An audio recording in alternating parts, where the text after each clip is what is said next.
What it do, Kripple Krew? EDC with DBD, disabled but deadly, and a welcome to another Sizzlin Summer Saturday. Let's get that lined up a little better. There we go. I see Tristan, Projectiles Are Sharp, member of Kripple Krew Inc. What it do? Kelly's Mishmash, what's up, sis? How are you? Steven Parks, what's going on, homie? I hope your Saturday is going well. TKE's giveaway was a blast. He had some awesome stuff going on. Those were some great knives, some awesome wins. That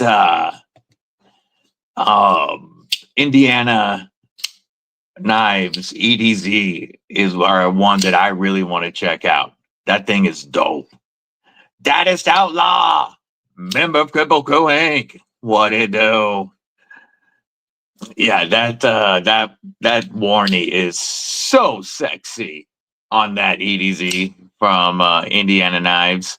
They had some blims that were going for stupid prices not too long ago, but I just couldn't do it. Why are we doing the funky? It's not doing the pulsate. It's just trying to focus when okay, we're okay with that.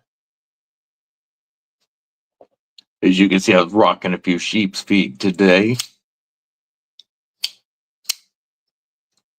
The Glideman CP right here is one of the absolute most comfortable, most ergonomic, pardon me, knives in the whole collection. And we may be working on one that's even more ergonomic. Stay tuned for that. Matter of fact, I might be asking a little bit of help from the Kripple Krew in a bit, but we'll wait till we get some more folks in here for that. Gabe Harlan, what's going on?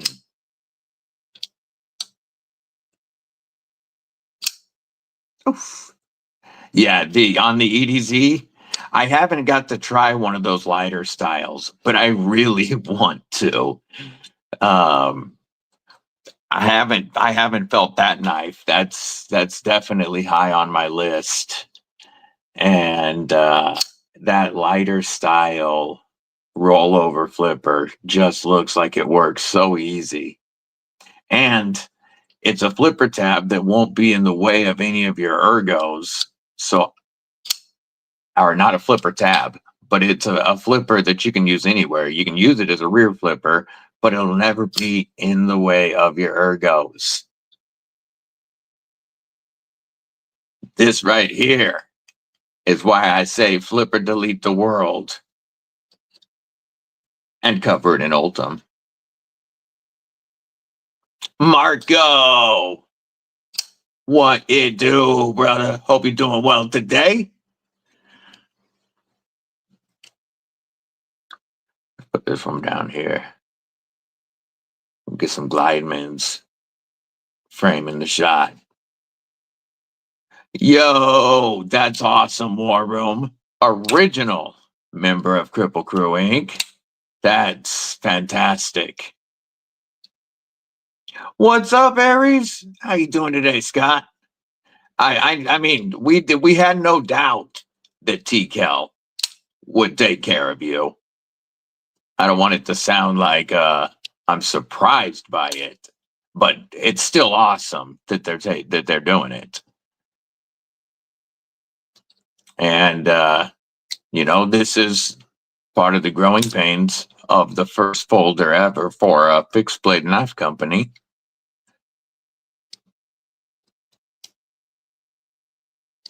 It's going to be so sick when you've got the one that's got that rock solid lockup.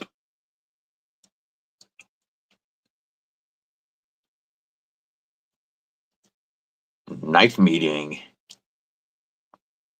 Yeah, like I said, we knew they'd take care of you. Alex Kerber, what's up? If you delete the world's flipper tab, how will we ever see the side of the flat earth?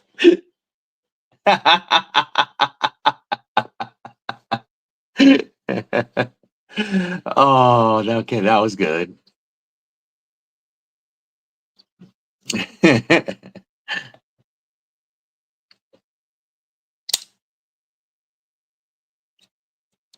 We were talking about it the other night on TNT, but this Goliath is one of the few automatics that Evil Homie BDB actually likes to EDC because it's such a phenomenal EDC shape and so comfortable. ATB to the 2. What's up, Addicted to Blades 2? Whether you're back here or in this awesome choil, the Goliath is just right for EDC. Ooh, the Wolverine and Sabretooth. Those are dope. Yes, congrats on the win, ATB2, getting that Mr. Eddie knife from TKE's awesome 5K giveaway. That was an awesome giveaway.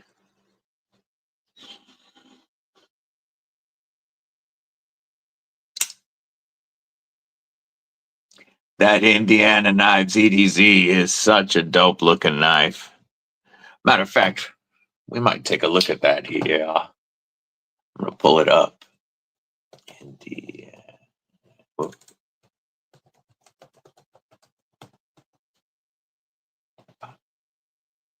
Get that pulled up. Boom. Sold out as a mofo right now. Brando's Blade, what it do, homie? How are you? Absolutely. And let's do this so that you can drop your channel, dude. There you go, homie. Use a mod now. And make sure that I am. Ooh, I was not. I am subbed.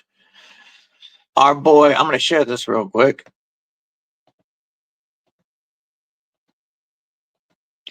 Homie Brando's Blade and Outdoor Gear. He's got 329 videos up. He's at 175 subscribers. Let's see if we can help him a bit, folks. He's got there we go. Full-length videos. Come on, scroll down. He's got full-length videos with fixed blades, paracord, flashlights. And he's got a bunch of shorts. Yay. Let's actually watch a short real quick. And whenever you follow somebody during a live, make sure that you, at sometime that day, if not immediately, watch a short and like it or a video and drop a comment. That way it makes sure that YouTube keeps the sub for you. If you don't interact with the channel after 48 hours or so, YouTube will scrub the sub. So he's up to 177 now. We'll help him get, maybe we can help him get some subscribers today.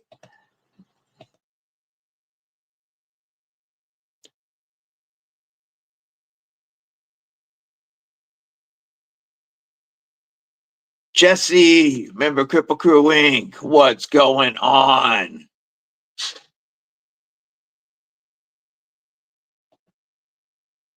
Alex, I did not see it. I went through it yesterday, and I checked my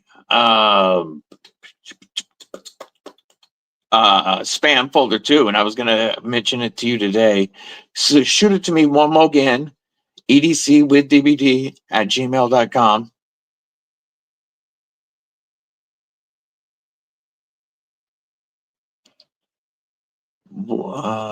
What'd you grab?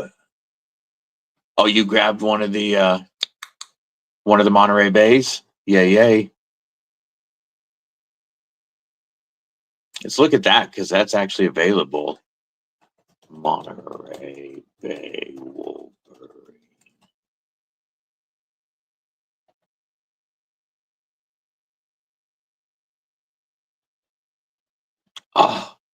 such a wicked knife. We're gonna share that real quick. Making sure I didn't miss anybody. Doesn't look like it. All right. If you guys haven't, do me a favor and stab that like button. We're going to take a look at the Monterey Bay Wolverine that's available. They've got, oh, that's the standard smooth Wolverine, I believe. Oh, that's so beautiful. But let's go home. Let's see all the Wolverines. The Sabertooth is larger, and that's got the diamond is like that gun stock style. I like that gun stock style where it's almost like an inlay. That's 8.5 inches overall. The Wolverine. Oh, that frag looks so good. That's only $140. Oh, beautiful front flipper and blade opening. Look at that milling. This one is 7.5 inches overall with a 3.5 inch blade. That's perfect. S90V and titanium, $140. Damn, I wish this was next Friday. It's only $150 for the milled Sabertooths or $130 for a plain tie. And these are also killer. The Monterey Bay California legal OTFs. These are really cool. I like these a lot, especially for me. I really dig the 90s and this Toxic Storm. I've never seen a Toxic Storm with red in it, and I dig it. This is that Indiana Knives EDZ that Chris, mayor of Chrisville, won. Oh, that is so sexy. I want one of those.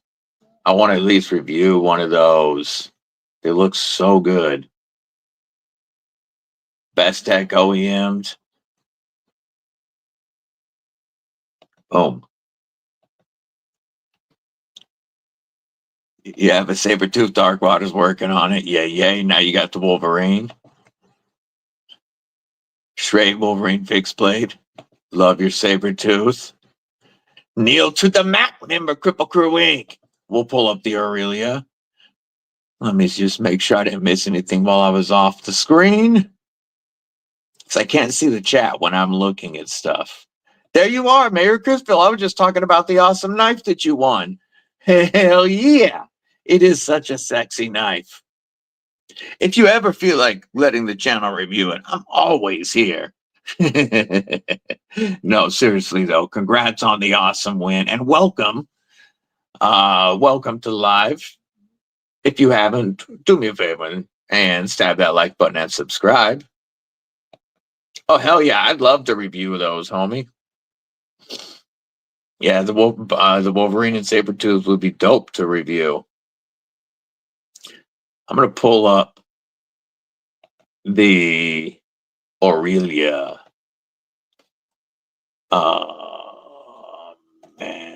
Magnanus Knives Aurelia.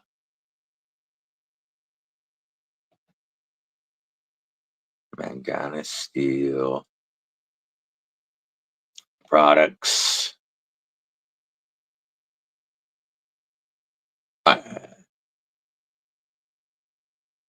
The Aurelia is sold out except for the full dress, but it looks like they got kimonos. Josh 304, what it do? What it do? Yeah, that's an awesome problem to have, my friend. I've been loving watching how fast your stuff sells out. Yeah, it's fantastic, and it's because you make amazing knives, homie. Check out this full dress, Aurelia. Holy crap! Oh, Man, the way he milled out underneath for the pocket clip is awesome. That's a good looking knife. Oof. Simple and elegant. But this, whoops. What'd you do all the way back, fool? This is what I want right here. It's only $250. Oh, it's so pretty. It's so pretty. Oh, I just closed StreamYard. That's awesome. Just closed my chat. Let me pop that back up. Luckily, the live's still going. But yeah, can't see what you're saying. Here we go, getting back in. Close the wrong tab. That was slick. They call me slick with it. There we go. I'm back. Yeah, it's hard to get on an Aries drop. That's faux show. That's manana steel. I can pull it back up so we can take a better look at it. Or mangana steel. I keep saying it wrong. It's mangana steel.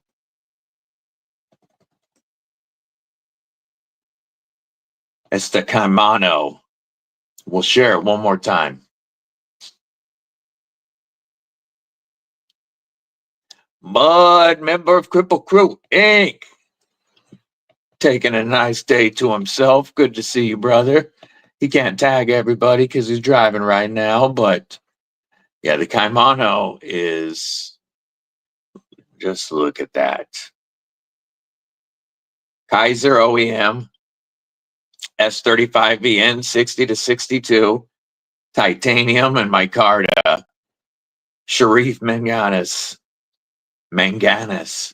Man, I'm probably completely butchering it every single time, but damn.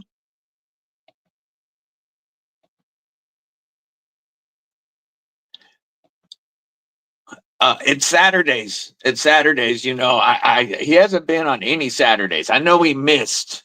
What's up? Also, my brother from a South African mother. I know he missed last Tuesday, but I think Saturdays is like his community service day because he hasn't popped into a Saturday live in a while. I don't think he has his phone privileges or something. You know, he's out working that highway. Matt Moorer, what's going on, homie? How are you? Yeah, that compound grind on that is gorgeous.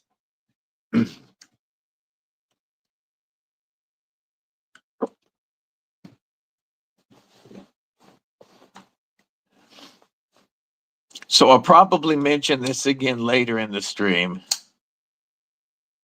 but I need a little help from the Kripple Krew. I'm talking to FerraMonster about a DBD edition of the Glideman CP. Greg Vanderlip, congrats on the win today. You got that Packy Mascus. Man, you act like you're busy. Like you got a full-time job and a booming knife business and channels.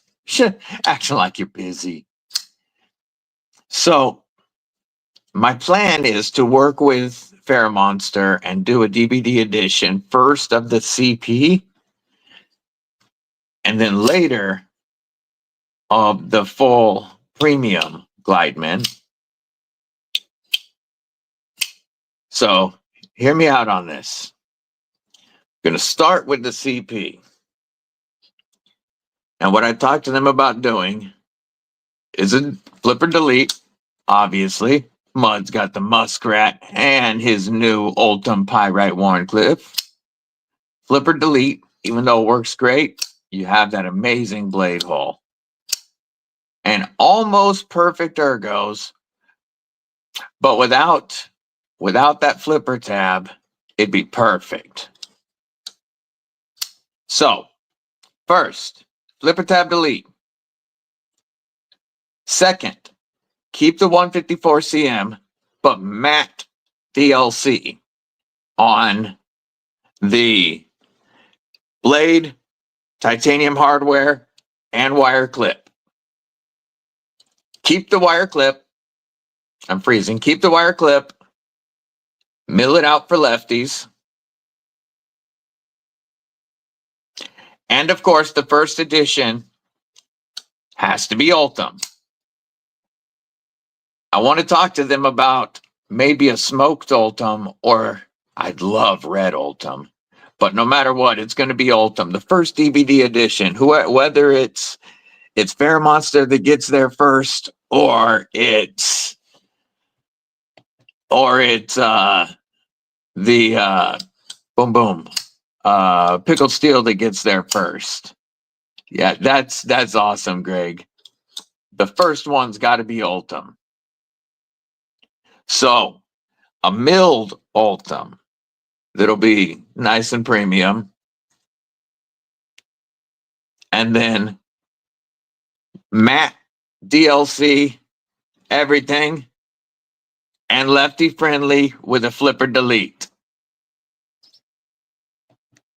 Gatita Oso, what's up? Remember, Kripple Krew ain't good to see you, sis. But what I need is I need people to reach out to FerraMonster on Instagram and let them know that you're interested in a DVD edition Glideman. Once that sells, I want to take the premium Glideman, flipper delete,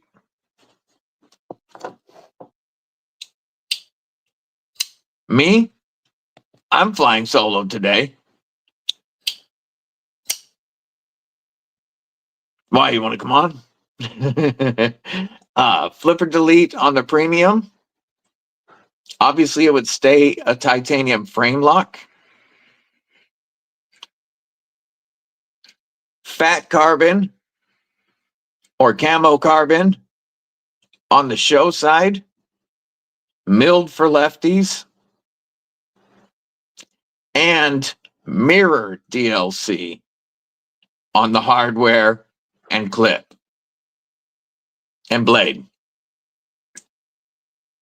Probably backspacer. But the premium version, I want it to be their mirror DLC.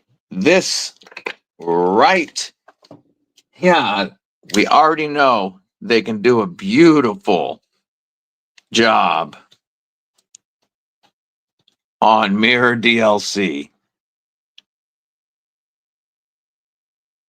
And so I want to see a mirror DLC on the premium with this. I want this to be an option. This carbon fiber here, the copper. And maybe another carbon fiber. But this done to this pretty much, keeping the frame lock though, flipper delete and lefty friendly.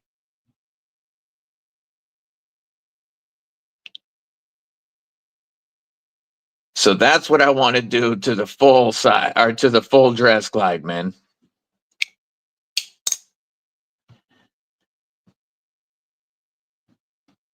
And then, but starting with the CP. Pockets, no fixie Saturday with the Gecko Customs Pictus. Oof. Oaks Works, Launcher EDX, Devo Nip Slip, got them all perp. Yo, yo, yo. Carrying out the house, my Spyderco Dodo, Protect Mordax, Wee Kite Fin, Benchmade Bug Out, and a machete. So I need folks to reach out to FerraMonster on Instagram and let them know that you would be interested in DVD collaborations.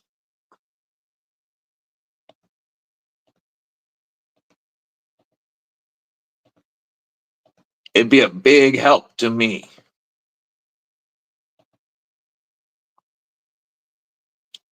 Let me pull up Aries. Oh,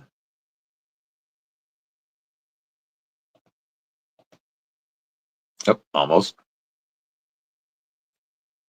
Almost. Aries, I sent you a link.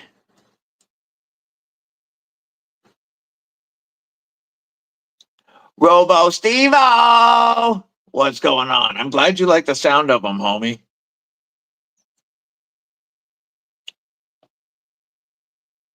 I appreciate you, Tristan. I appreciate you, homie. Also, William Ornbasso, member, Kripple Krew Inc. What's going on? Also, I did talk to them about the Spectrum and Spectrum CP and the stop pin placement being a fatal flaw. And they're talking to the engineers. I told them their other sharpening choils are great, except for most of them, except for this. Like, it looks like you have a good sharpening choil, but you can't use it because of the stop pin placement. So I did talk to them about that.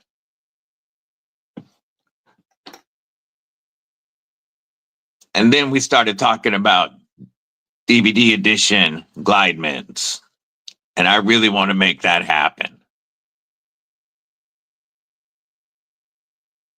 You guys know it's been one of my favorite knives since the channel started. This one was my most carried titanium knife of 2024. But I now prefer to carry the CP in the micarta just because it feels so good. This was today's Sheep's Foot Saturday carry. I had the Glideman CP, the Tack Knives Goliath,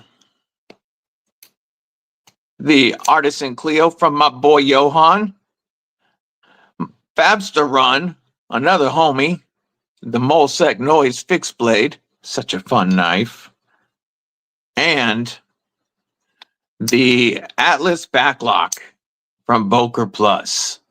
Such a thin but useful knife with the strong backlock and a very thin slicey blade. B Shady had the Bush Marys and Z-Wear done is coming soon. That's dope. Digging a Blackwood grain. Uh-oh. I hate losing knives. I've got, there's one at the moment I can't find. I can't find my mini Praxis, which was a gift, and I gotta find it. This isn't the knife that I would squeeze hard, Robo. This is a knife that I like. I took this out of my pouch because I was carrying this in my pouch. This one is perfect for a pouch or even your wallet. If you take the clip off, it is that thin. And it's a knife just to have an extra blade on you. And it's in a pinch grip. That low tip is very easy to use. And so it's an easy package opener, stuff like that. And now wouldn't be a hard use knife for sure. Robo says he's a squeezer. Ken Faulkner, what's going on, my man? How are you today?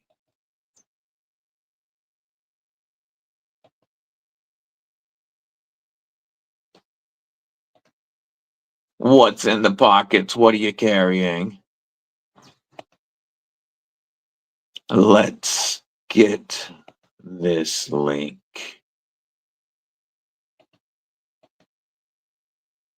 Oh, I hear Scott coming on. I'm going to share. Whoops, copy. One sec, Scott. I'll let you in just a second. I wanted to drop Brando's link.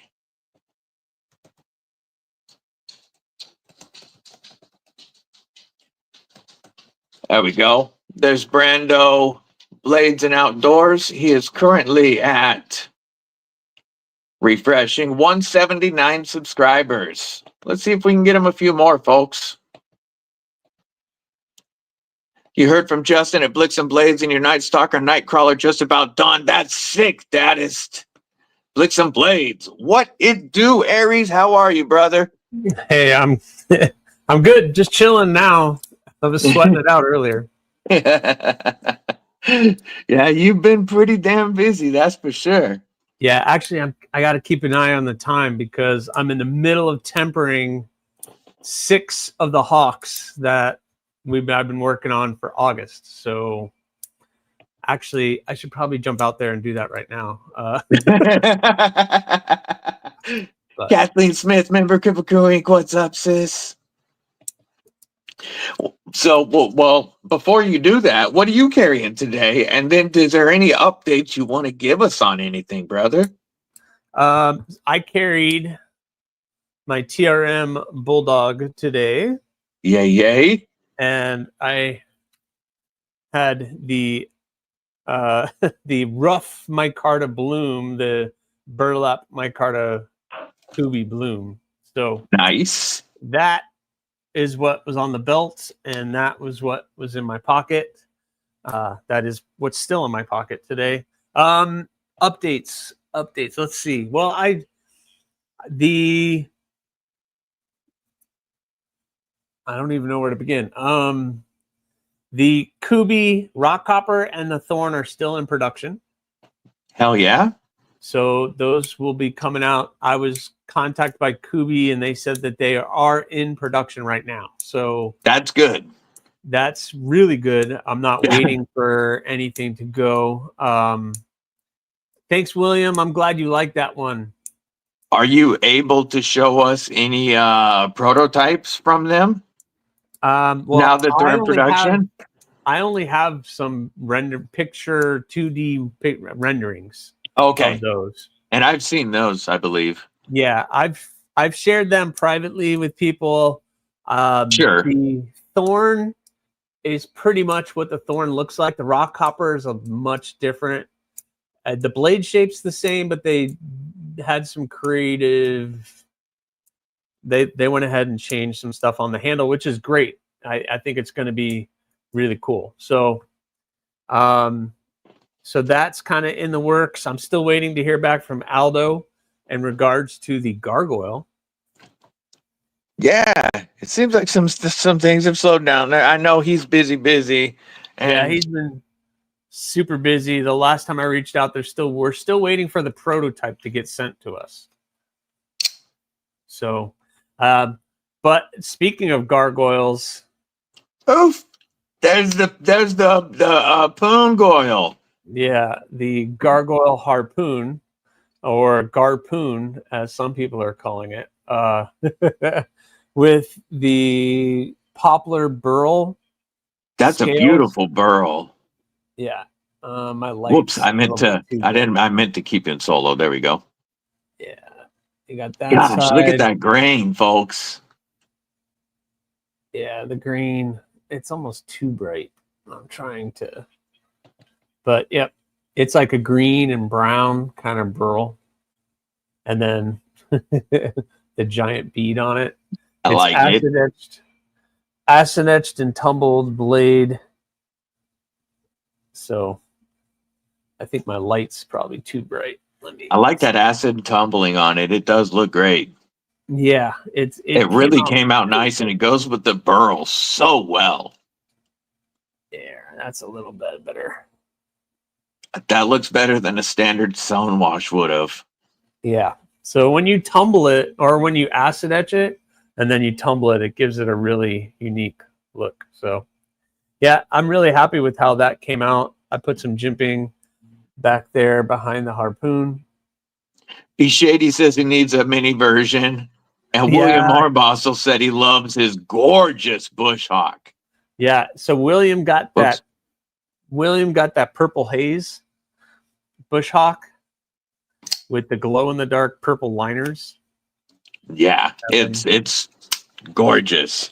Matter of fact, I can pull it up and show it real quick. Yeah. Yeah, he did good. And B Shady's killing me because that's funny that you asked for a mini version. Most people want the big version of stuff that I do.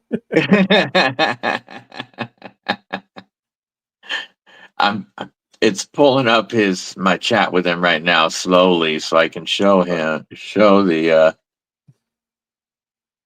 maybe. I'm gonna reopen my Instagram. Oof. That looks nice too.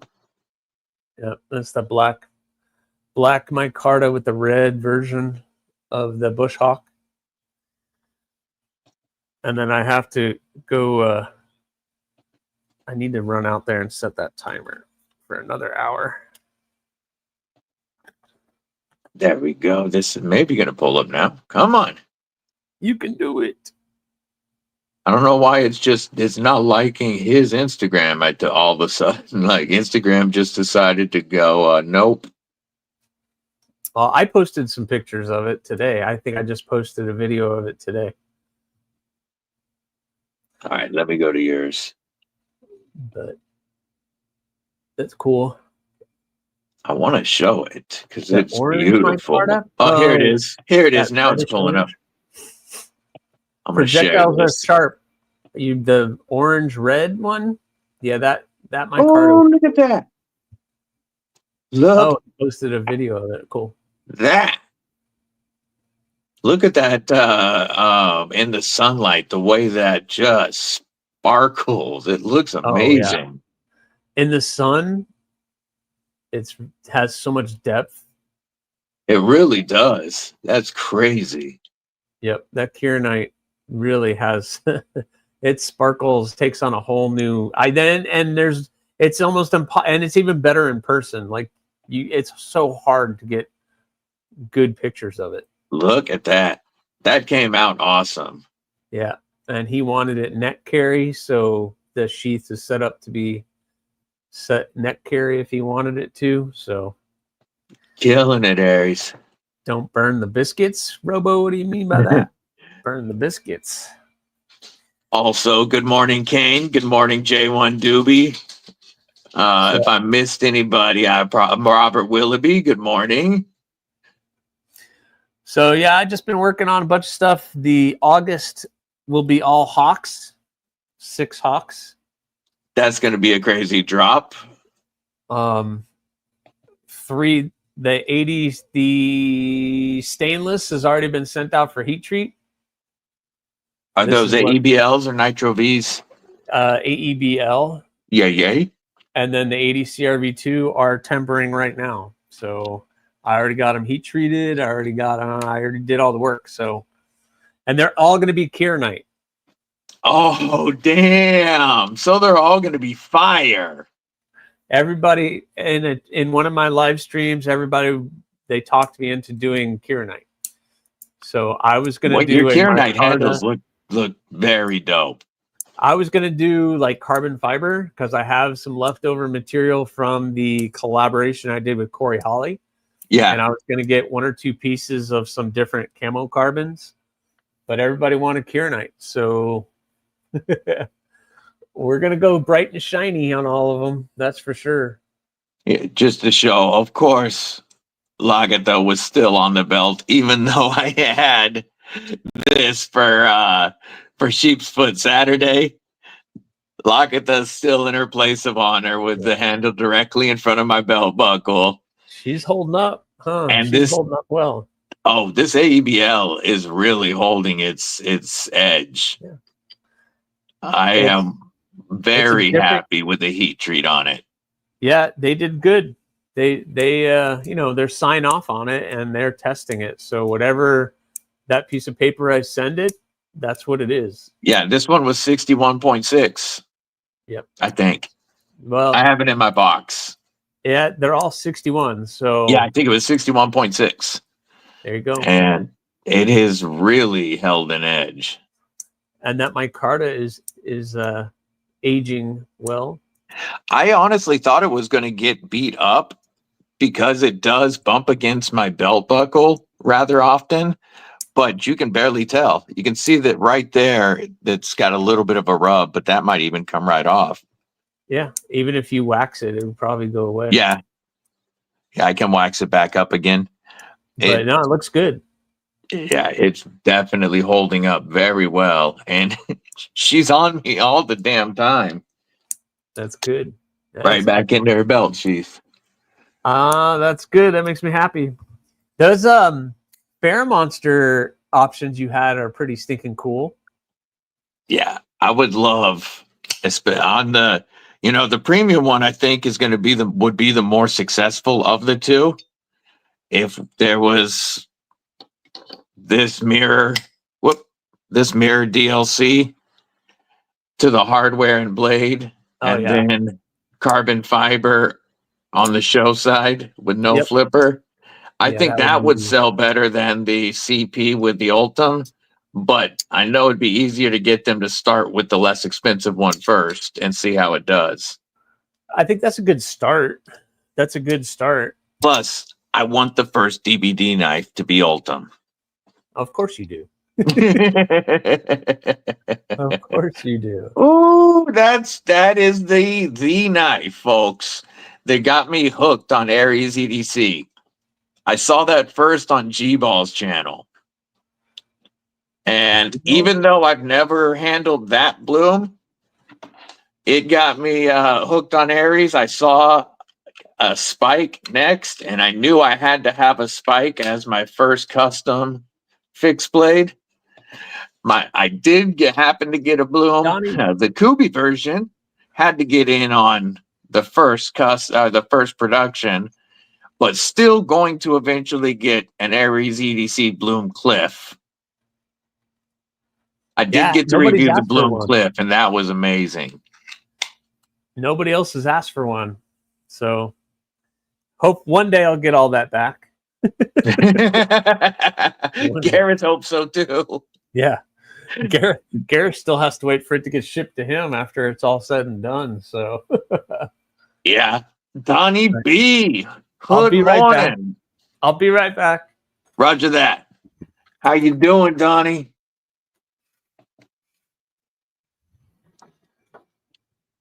Yeah, I love Lagatha. And I don't know if you guys, there's been several channels that have shown the Bloom Cliff. My channel got to show it first, actually, because it came with Garrett's knife that I got to review with the awesome dark matter green and the glow liners. His glow's hella bright. I do have a review on that one as well. And I got to review the Bloom Cliff at the same time.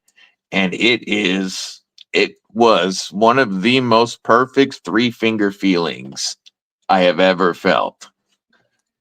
And that's important to me, because I want it for an EDC fixed blade, in my opinion, when you're carrying one, and I've said this over and over, I preach it. I want to forget it's there. Yes.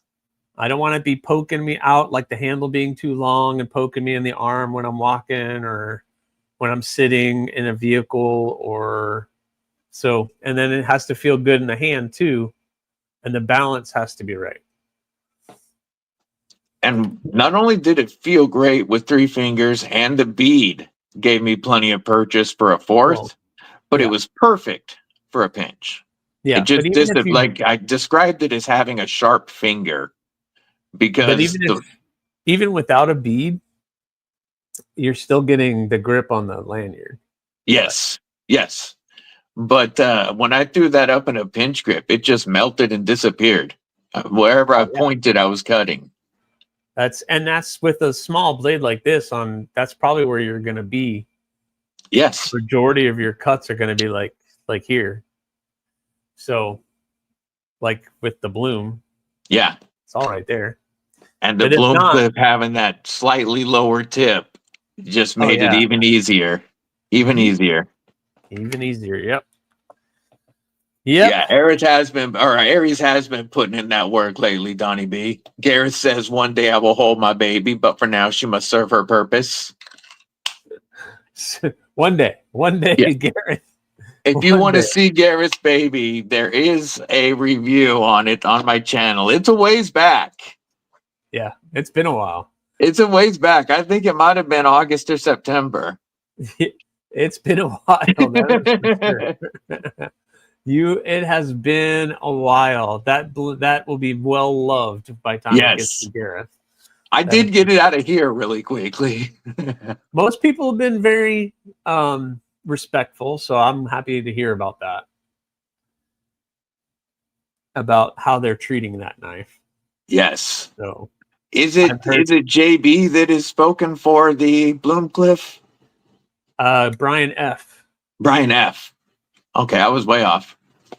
Yeah, that is his. Brian F. has claimed the Bloomcliff, and it's funny because I made those in what was it, February?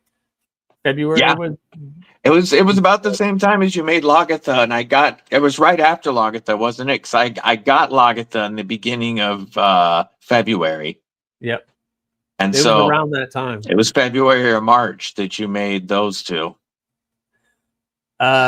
Kathleen, yeah, it still has 3 or 4 more people to go to, and then it'll come back to me, and then it'll go to him.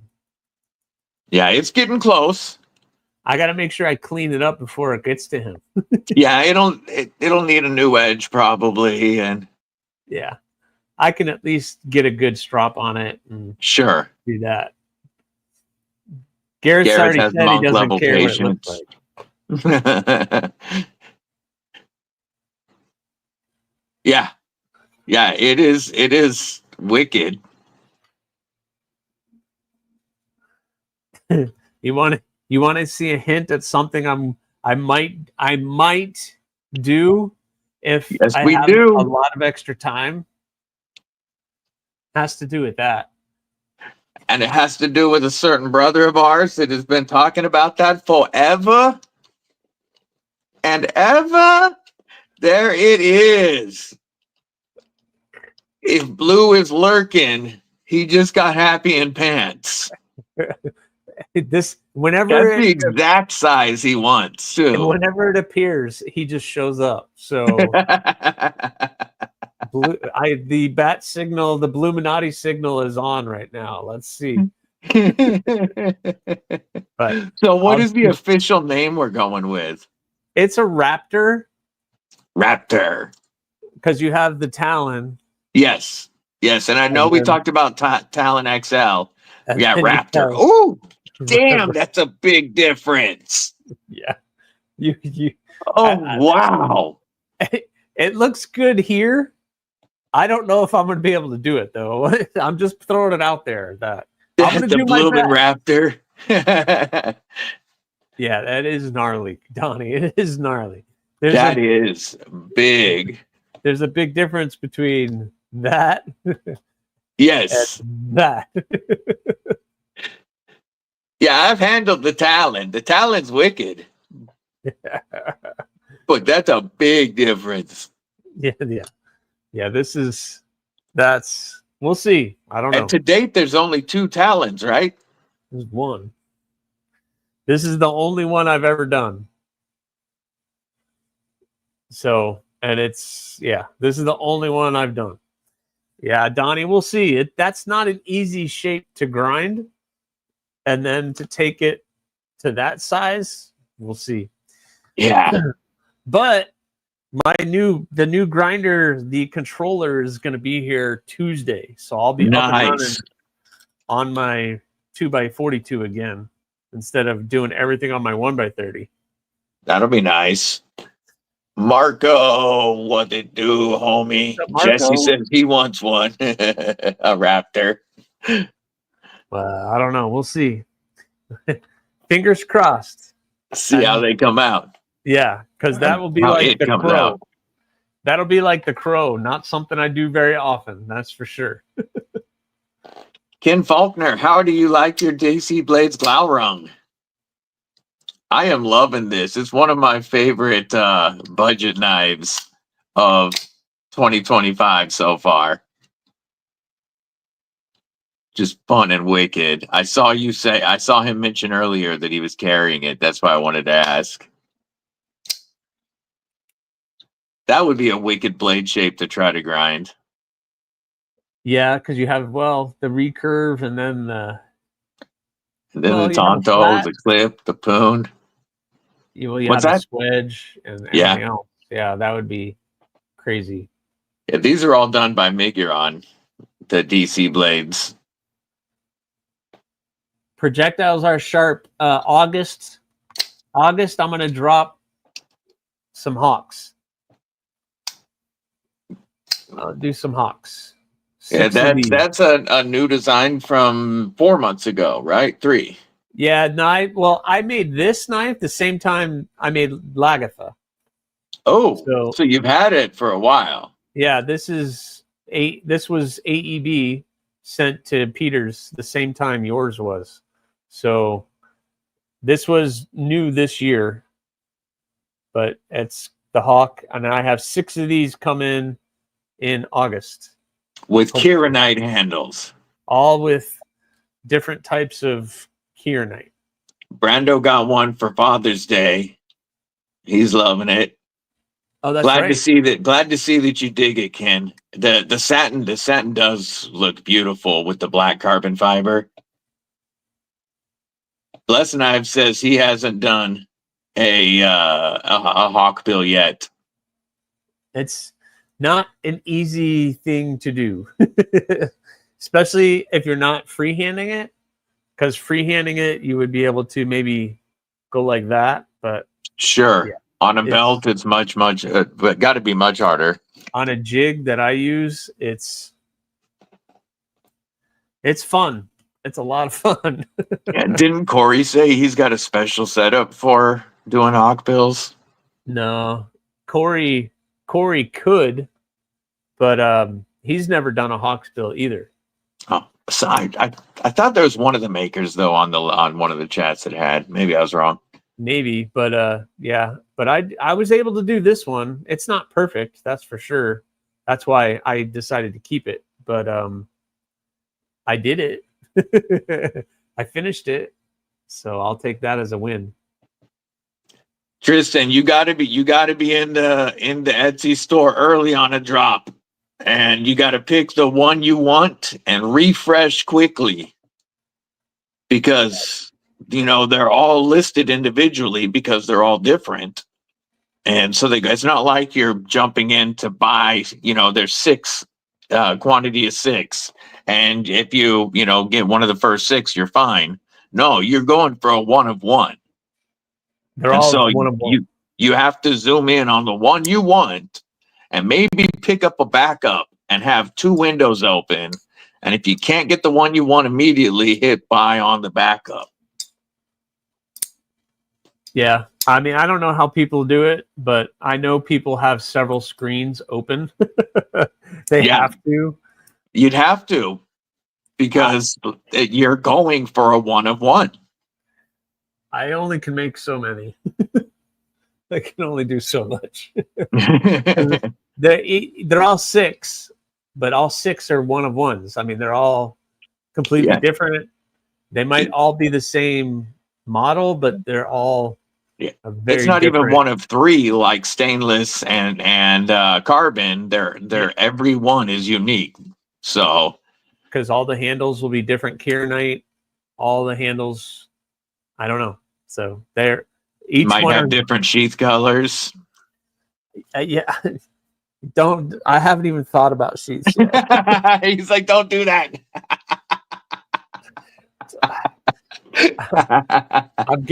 I get all the Kieranite in on Monday, so we'll see. I appreciate you, Brando. Thank you for saying that. We always have fun talking blades here, homie. I don't know, Ken. Ken, are you talking about a hollow grind on that? Or the hawk? Difficult to do. The hawk? Maybe. I have to do a run. with Corey. He's invited me to come over and do hollow grinds over there with him. So one day I'll take him up on that. Robo said he can be in charge of picking the right Kydex colors for each sheath. Yes, he gets creative with his Kydex, that's for sure. It's a rabbit hole, just like handle materials. It's a rabbit hole. Yeah, yes, I'm sure. There's so many. Oh, it's ridiculous. I do have some fun stuff sitting behind me, but we'll see. He says he has experience because it's kind of like picking which sock to put over the metal leg each day. Yeah. So you don't need a sock, Robo. Just go free. Show it off. Show it off. Ron Dobbins, member Kripple Krew Inc. What it do, brother? Robo, we need to do some titanium anodizing to your leg. That's what we need to do. And send your leg to dark water. There you go. That would be fun. I would love to see Darkwater try to do that. That would be so crazy. Oh, Ron Dobbins, member Kripple Krew for 5 months. Says hit that thumbs up and like the video. I appreciate you, homie. We will do an Aries custom salute for that. He's got the thorn. I've got Miss Lagatha, the prettiest shield maiden who ever was. I appreciate your support, brethren. This time mask his toenails. You know what? We can move that little Boker Plus and let's put Lagatha up here. There we go.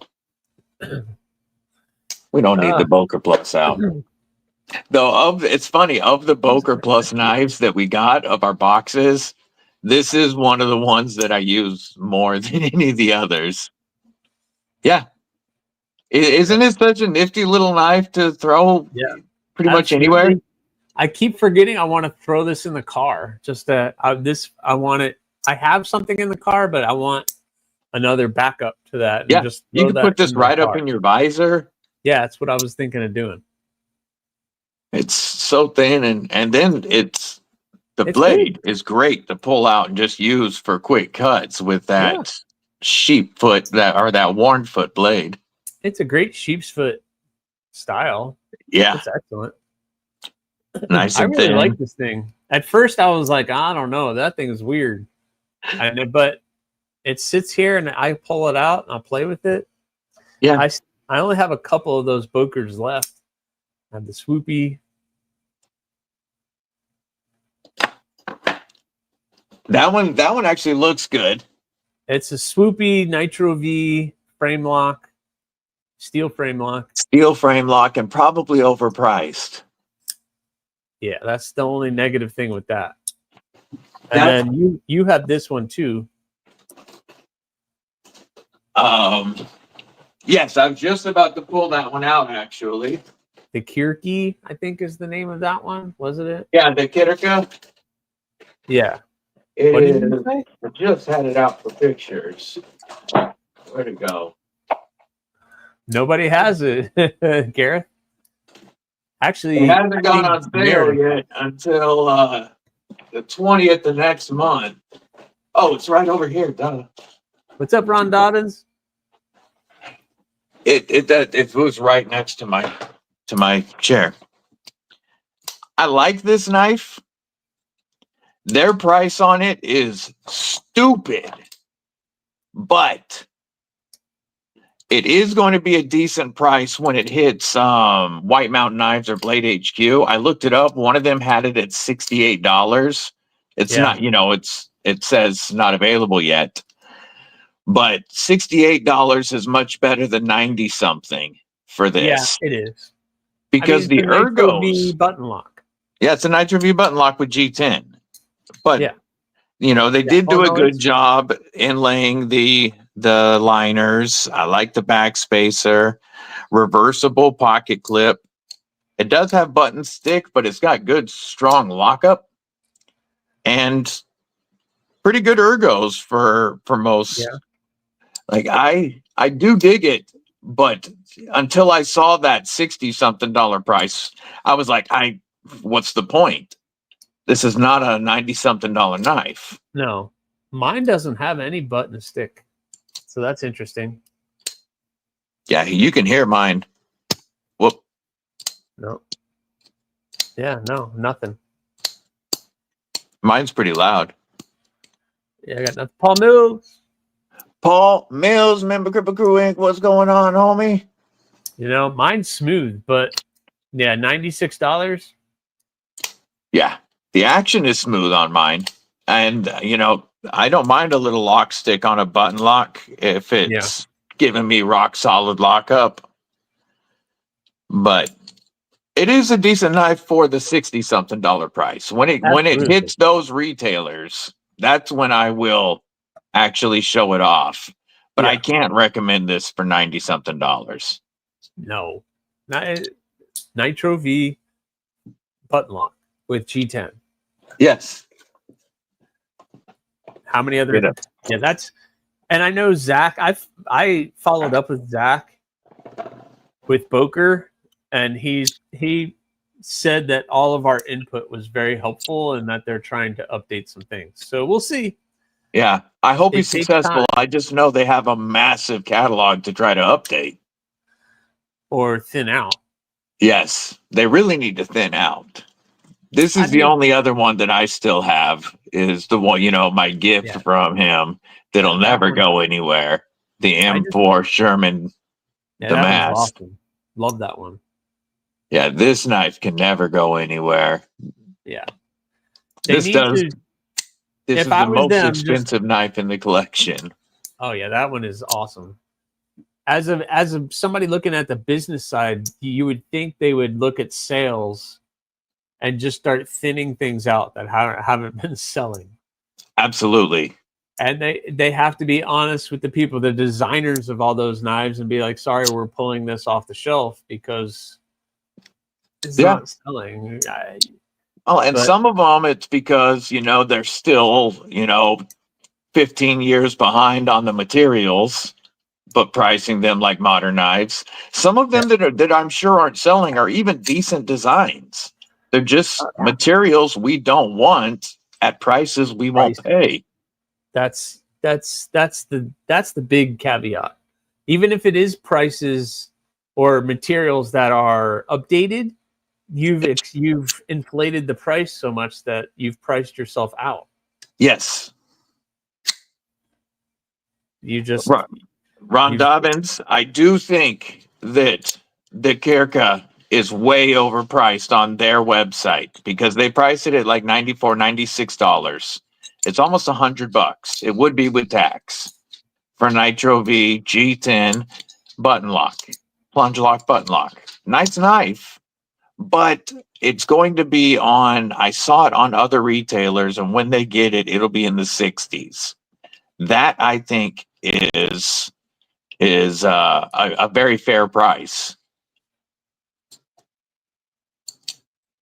The other knife, if the other knife that I think is way too overpriced, you might be talking about the description, and I just remembered that the ticker on the bottom, the Leatherman knife. Yes, those are all 100% way overpriced. Way overpriced, smoking crack. It's bad when Benchmade's better pricing. Just no. Everything no. Like 2 years ago, you put Magna Cut on something, you might have been able to get away with that price, but not a Leatherman. Yeah, not now. No. Yeah, this you can get one of these with titanium scales, the smooth tie, for the price of that Leatherman Glide. And I would take this any day. Absolutely. They did design a strong lock, but I hate the way they did it. The fact that the button pushes out on the opposite side.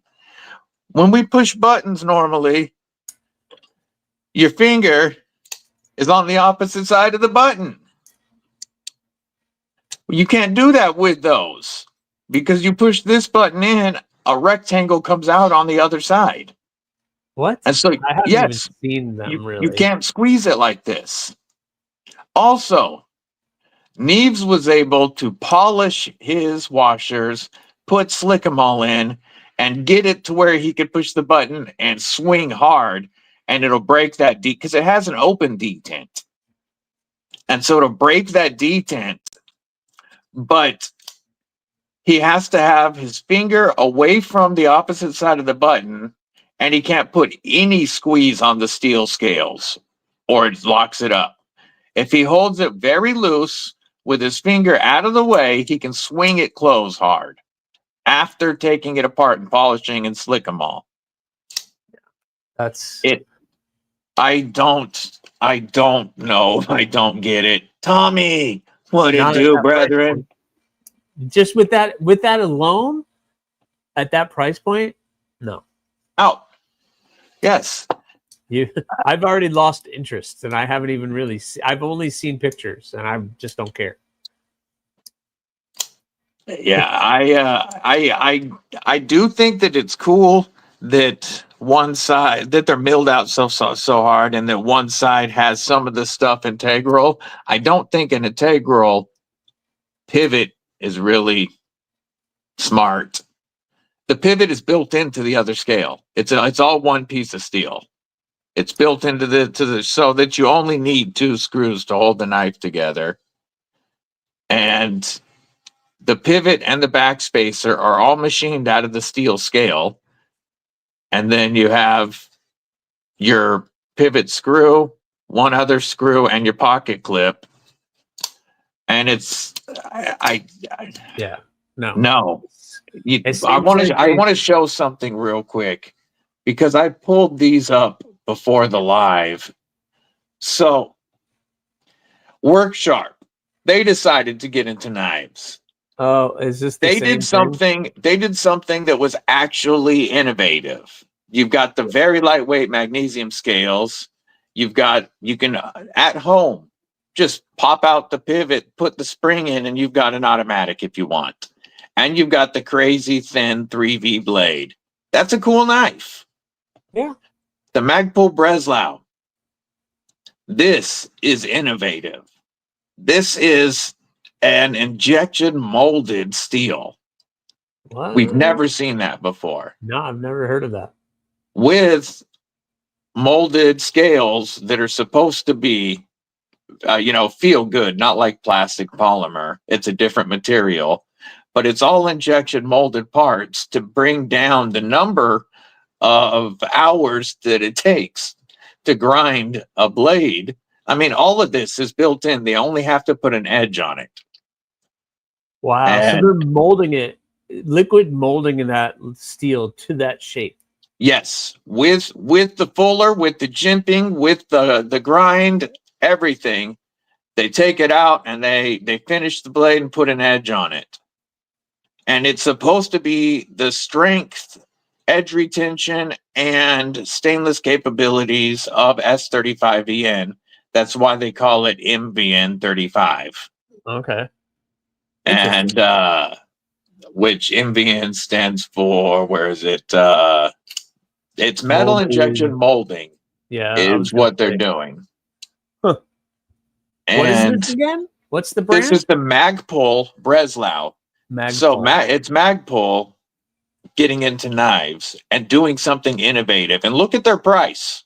Now, it's not made in the US, but everything about this is new and innovative, and it's under $200. Then you go over here to a compression lock that you can't close one-handed for shit. Steel scales, nothing special about it. They're heat treating between 60 and 63 HRC. That's a ridiculous, huge range. CBRX tested his at 61.5. So you're not going to get the edge retention that MagnaCut is known for out of that. That's what I was saying in our other chat, that I would surprise MagnaCut at 60. 60 seems very low for MagnaCut. Yes. The 61.6 that he got on this may be on the fixed blades. Yeah, but even then, But even then, you should be at 62. So when I Minimum. do fixed blades, I've done Magna Cut in my blades. I've done a couple Magna Cut blades, and I've requested 63 HRC. Yes, it's 63 is perfect. And on a folder, 63, 64 is awesome. It's G-Ball Vision, what is up, homie? What's up, G-Ball? Dana, member Kripple Krew Inc. What's going on? Berkeley Cerakote. Oh, what's going on? Good to see you. Yeah. Clint Crosby. Man, I missed a whole bunch. When Jim Cox, member Kripple Krew Inc. Patina Turner, what's going on? I'm guessing TKE ended because we've Beardo, member Kripple Krew Inc. What's going on? We had a bunch of people popping in while I was showing knives. But yeah, I am. Innovation is good, and people will pay for it. Like what was that? What was the small one? Oh, darn it! What was that small one we had in the pass around that switched back from auto? Oh, the Tuck Knives Click. Yeah, that is sick. With it works perfectly as a manual. Yep. Or as an auto. And they're going to make a larger version, and you don't have to take a spring out to fix it. Yes. And now it has like a $400 price tag on it, but it was also Magna Cut at 63 to 64 HRC. Yeah, it was beautiful titanium. And everything else. And that was truly innovative. Yeah. Mind, body, atom tuning in from Israel. What's going on? What's up from Israel? So that one was cool, but I don't know. And I like these companies that are trying to do something new, but I don't know. DNA, what's going on? I don't think Leatherman really tried to do something new. I think Leatherman tried to cash in on their name and make a knife. Well, they may have tried, but they weren't tuned into the community. That's their problem. Okay, and I guess I can't say they didn't try anything new. Their compression lock is different from others. Not that I don't like the way they did it, but it is different. And the way they milled out the scales and went integral, I guess you can say that that's different. But I'm still not interested, especially at the price. Yeah. Why do I think they're charging what they're charging, Ron? Because they can. Yep. The same reason they charge what they charge for their multi-tools. Yeah, they can. Because it says Leatherman on it. And they're not targeting us, I don't think. Work Sharp, they're targeting us. Yeah. Tuck Knives Click, they're targeting knife enthusiasts. Absolutely. Leatherman's targeting people that will buy somebody a Leatherman gift because they've heard the name Leatherman. And, it's just like Benchmade can charge the pricing that they charge because there's enough people that pay it. So just because that butterfly's on it. There's enough people that will pay it. Illuminati Ninja, what's up, brethren? I'm surprised you wasn't here earlier. You missed out. Don't tell him. Don't tell him. No, just missed out. I don't know what you're talking about. No, this Fixie Patina Turner is the Molsect Noise designed by the homie Fabster Run. And this Fixie is the Aries EDC Spike, aka Lagatha, the prettiest shield maiden who ever was. Yeah, this is an Aries custom, and this is a Molsect noise designed by the homie Fabster Run. Very cool knife. I call this my pocket sword because of the chunky blade stock and like this. The way the hilt is shaped, it feels like you're grabbing a sword when you reach down, but then you pull it out and you got that useful blade, bottle opener, really fun knife for only $63 after it is, your favorite reviewer's discount code. That thing definitely has some multi-tool aspects to it. It does. I also like the little basher back here. Yeah. This spot right here, That could be a bottle cap opener too. it's perfect for the pinch. That's Is why it? you left it open. When you pinch, it's just perfect. But the stock is thick enough that it doesn't feel like there's anything missing there when you grab the knife. Huh. I've reached out to them, but I haven't heard back. They took a long time off of sending anything out or putting knives out because they got a lot of feedback on their first 2 lines and pretty much stopped. They decided to work with new designers. They went back to original knives that they did keep, like the Molsect Orbit. I'm going to do a review on. I have the original and I have the new one. They made 8 different changes that I can find that were requested by the community. Wow. And That's then they great took when they a listen. bunch of designs and started going to knife shows all over Europe and got a lot of input on the designs before they started going back to making knives, selling them, and sending them out. That's the company that's listening. Yes, they got feedback and they said, okay, they said we're going to stop for a while. You know, what's on sale is still on sale, but we're not going to produce anything because we need to get better. Yeah. And I respect that. Absolutely. Maybe. Da-da. Da-da, da-da, da-da. Little shark fin going on right there. Ooh wee. Damn. That's all you get, Blue. That's all you get. Damn. Yeah, Leatherman smoking PCP. Yeah, they got that good. Ooh, that's more than we saw earlier. I'm gonna grab some water. I'll be right back. No problem. I'm just preparing myself. I'm preparing it. This is how they start, just so you guys know. They start like that. I'll show that too. Maybe some prize, maybe another package hatchet in the works, maybe. Oh, you said you weren't gonna do those for a while. I know people want those. Oh, look at that. Oh, I'm gonna give you the screen back. Look at that. Couple prize, maybe, because I'm gonna have that much bar left over after I do these 2. So bink. Do a package hatchet, maybe a couple prize. I don't know. We'll see how much time I have. That would be cool. That's how they start. They all could be a crazy August drop. Well, not nothing with the talent in August. I'm not saying that. I'm saying, oh no, because you still got the Hawks. Probably no package hatchets in August. Maybe.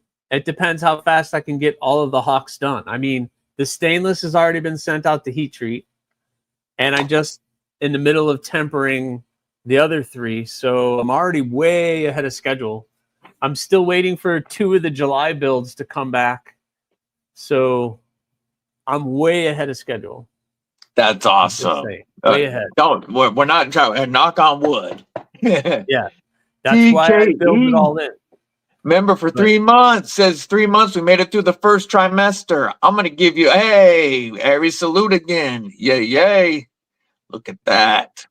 Big salute to the homie TKE. Rocking them Aries blades. He says, made it through the first trimester. I guess that means I can't smort him now. Got to keep him. He's a keeper. Yeah, he's a keeper. Those bush hawks, that blade shape is really cool. Fook, MF and Doozle, member of Kripple Krew Inc. What it do, my man? When you have a hawk. Yes. Then you have a bush hawk. So I like them. And don't forget, folks, 6 hawks in August, all Kieranite. All Kieranite. That's going to be nuts. And you know, the hope the drop's going to sell out in less than 2 minutes. Okay, Miranda with them badass emojis. Fingers crossed. That is always the hope. That is Now that always... we've got a few more folks in here, I am going to mention this one more time. Oh, yeah. Go for I it. would like folks' help reaching out to FerraMonster because I'm talking to them about doing a couple of Glideman mods, DVD edition Glidemans. I do plan on doing a premium, but the first would be the Glideman CP with a flipper delete, milled out for left-hand carry, matte DLC on the, instead of the black wash, on the 154 CM blade, all of the hardware and matte DLC on the clip, and Ultim scales, milled Ultim on the Glideman CP. And then Ron Dobbins, $2 super chat, says, keep those awesome videos coming, brother. How about some Glideman acoustics? I appreciate you.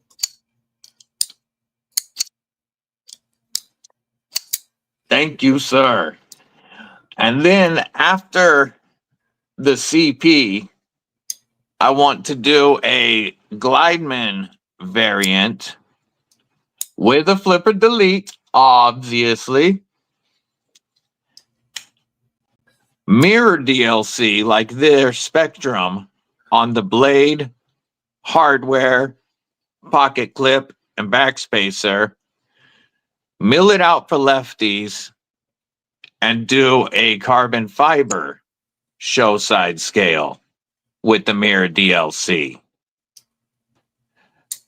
And we're talking about possibly making those happen, and it would really help if people in the Kripple Krew were to hit up Instagram or hit up FerraMonster on Instagram and say, yo, I'd really like to see a DBD Glideman.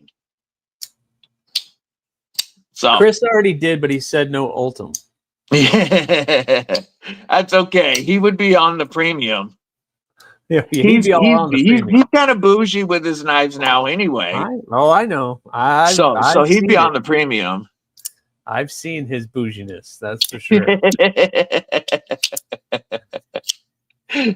But yes, it would definitely help out, help the homie over there out to make his decision if some folks were to just take a moment and let FerraMonster know you'd be interested in a DBD collaboration. He doesn't. Soul 7, what's up and welcome back. Good to see you. He doesn't do the budget stuff anymore. He's too good for us. Yeah. Though I did get him a budget knife and trade that he likes. Oh, and that's the Wixco Skort. It's over 8 inches with a clip point, aluminum scales with carbon fiber inlays. I like my Wixco. I'm very happy with Wixcos. Yep, they're really good. The only ones I hadn't checked out were the Ragnar and Paxton. Yeah. And they sent both of those in for review as well. Because I've given away most of a lot of the Wixcos that have been sent to me, and at least one of these will end up in a future giveaway. But the Ragnar is over 8 inches, just a straight up full size work knife. Yeah.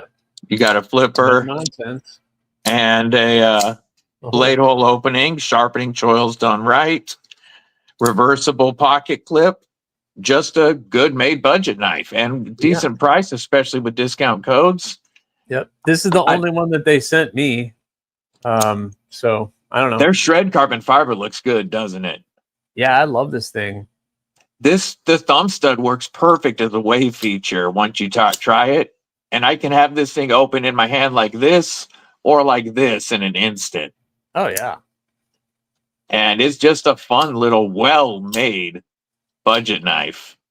Yep. And then the Paxton is aluminum with inlaid liners. This is a little more feels a little more classy version than the Ragnar. The Ragnar would be the work version. And then this is a little bit smaller. This would be your, still be a work knife if you want it to be, but it could also be a dress knife. Yep. And Absolutely. these are like 60 something bucks with code DBD, I think. It's a 14C. knifey knife. It's a very knifey knife. Yeah, just straightforward. Their other designs are pretty wild, some of them, but these two are really straightforward. And Kathleen, I don't think that that every company is having success with Ultim, but I know that some are because they're still pumping it out. But there were quite a few. Here, I'll let you compare those. There were quite a few companies that pumped out not the best Ultim. And definitely it's they oversaturated the market and also overestimated how many people really like Ultim. I was just basing that off of what Gareth was saying. Yeah, it does. It is the Talon was first, Gareth. The Talon was first. But it's almost dead the same. Yeah, Talon's a little deeper, but it's pretty close. It's pretty close. So it's such a perfect ripping shape because anything it pokes into, it's going to pull into. Or you've got a tip for just slicing anything. And that tip, that's bulky. It goes to nothing. That's why I kept it, because that thing, it just goes to absolute zero. Yeah, and somebody, if that went to the wrong person, that tip could snap quickly. Yeah. If they didn't realize that that's not what, what that knife is for. Oh, look at that. And that would bite into anything organic. Oh, yeah, yeah. And just pull deep. Stone Hands likes a good hawkbill. What's up and welcome. Don't believe I've seen you on in the chat before, so welcome. Yeah, you can make confetti all day with that. Yeah, that's why I kept it. I kept it. No, I ran into a bunch of issues when I was making that one, and I wasn't comfortable selling it. So, but I haven't had any issues. This thing, I've cut cardboard, I've done a bunch of things, and it's still held an edge, and it's still fine. But it's gonna stay with me. It's gonna stay with me. It'll pierce dog food bags with ease. Yes. Oh, okay. Yes, that was what you were saying, Gareth. Okay. Yeah, it's similar. The blade shape is very similar. Yes, I'm always looking at more Ultim knives, Ron Dobbins. The getting in, I'll pull this. Getting the Tempest in Ultim made me very happy. Yeah, that's cool. Is that the especially microjet? Because it's a custom? Since Kelly did the blade swap on it, or Brian did the blade swap on it, one of them blade swapped it. Took the black off and put that on carbon fiber. So they didn't sell Ultim and satin, and that's what I have. So that's really cool. They did a blade swap. That's what they did. I love mine. Yeah, the microjet it's a perfect size. Yep. That and the downdraft are my two favorites, I think. When I reviewed the downdraft, I really, really, really wished that I could have gotten in on that. It's Leatherman Surge says hello from Leatherman, UK. Hello. What's up? What's going on? We need to chat. Nick Martino says he's going to get a lot that are either CPM 154 or 154 CM. He really enjoys that steel. I prefer 154 to 14C for edge retention reasons. I'm okay. I mean, I'm not a steel snob.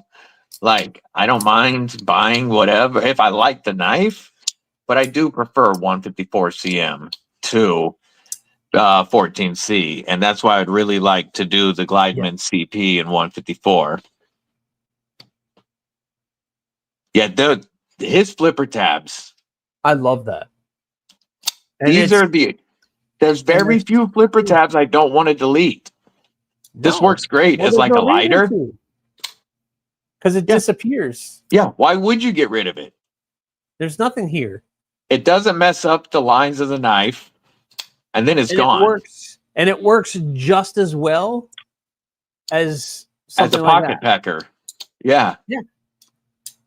You just have to light switch it, and it's just so good. Yeah, and it's so easy. I like doing the thumb lighter with it. Yep. You know, if you've got a hold on the pocket clip, you can hit it like a lighter. Yep. Well, Leatherman, I will show you one that I do actually have right here, right next to me. This was my father-in-law's Leatherman sidekick. And when he passed a couple of months ago, Mrs. Deadly Mrs. Deadly got it, and his EDC setup, which I did do a live showing. He carried a full titanium utensil set with salt and pepper shakers. He had a little pipe pouch with a travel pipe and all this stuff to pack tobacco. Like, his EDC was really cool. And I have my father-in-law's Leatherman sidekick right here, Leatherman. But I'm also going to be honest. What's on my belt? Oh, here we go. Is Rocktool. VG10 on the best non-plier tool set for $22 during Prime Day. It's $27 now. Still fair with a leather sheath that I carry this on my belt. But my main tool is the Rocktool Gen R with S35VN. Because you can get into this for like $70 with code EDC with DBD, or it might be EDC with DBD 10. It's in the description anyway. Or you can get this with VG10 for under $40. And they sell the S35VN blades for less than $30 with my discount. I've done a blade swap on my original VG10, and I was going to put the VG10 blade on my STO2. But then I talked them to just doing VG10 blades on STO2s, and they called it the Gen R Lite. And this, either Rocktool Gen R is phenomenal. This is what I have been my main carry, to be honest, Leatherman. Is my main carry. I do also carry the Roxxon Flex Companion and Mini Flex. I really like the Mini Flex. Yeah, they're good. I need one with pliers. That's my only thing. If I'm going to get a multi-tool, I'm going to want that one with the pliers. Check this out, though. This is a new tool set for the, because they're always adding tools to the companion line. Check these out. Go. If you don't need big pliers, you can carry the little companion or the companion. Choose your full tool set with the driver and still get a set of pliers on there. That's awesome. I just purchased the new little pliers, the Work Pro. Yeah. The little mini pump water pliers. How are they? Picked up those. Oh, you haven't got it yet? No, it's on. I should have it. Actually, no, it hasn't even shipped yet. So Prime Day deal, that Amazon deal. So yeah. I won't have that till next week, I guess. I agree, G-Ball. The Gen R is my budget multi-tool of the year. Yep. Per Sal Glesser on the Spyderco forums, M4 steel might be going extinct. What's up and welcome back, and good to see you again, JH, member Kripple Krew Inc. The only M4. Yeah, I don't mean to be rude, but you asked what multi-tools we were carrying, and I'm honest. G-Ball Vision, M4's amazing stuff. I have my Manix 2 lightweight in M4, and it's holding an edge like like crazy. Very cool. Well, hey, DBD, I got to get going, man. Thank you so much for having me on. Hey, I appreciate you popping on and show us what you're working on, man. Always good to have you here, Scott. Have a killer weekend, brother. I will be live tomorrow night at 8 p.m. showing off and just chatting. So if you want to come in, hang out.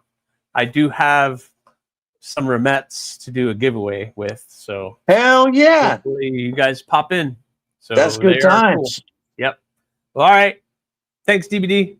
All right. Take it easy, brother. Much love. Later. Yeah, the new Feeweed looks so cool, G-Ball. I haven't checked any of the Feeweeds out yet. I'm not hooked up with Kaiser or anything yet.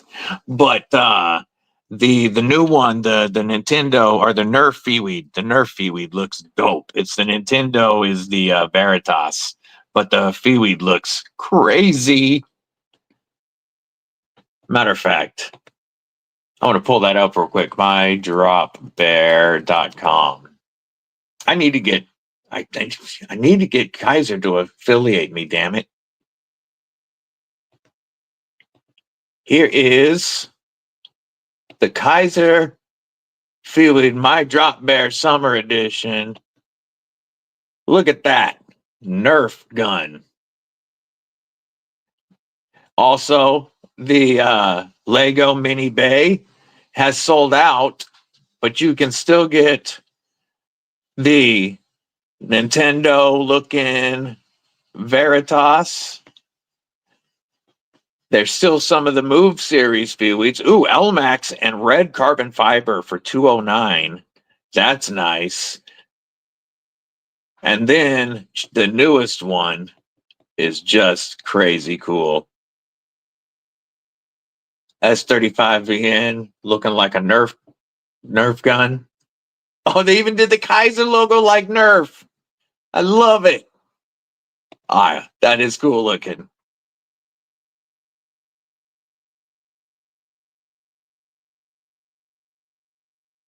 Oh, you like the, let me go back real quick. Did you mean this one? Nick Martino? Or are you talking about a different knife completely? Go over. You got that Boba Fett colors. With the, oh yeah, this was the Star Wars ones. The Boba Fett colors, the Sith colors, and then the Stormtrooper colors.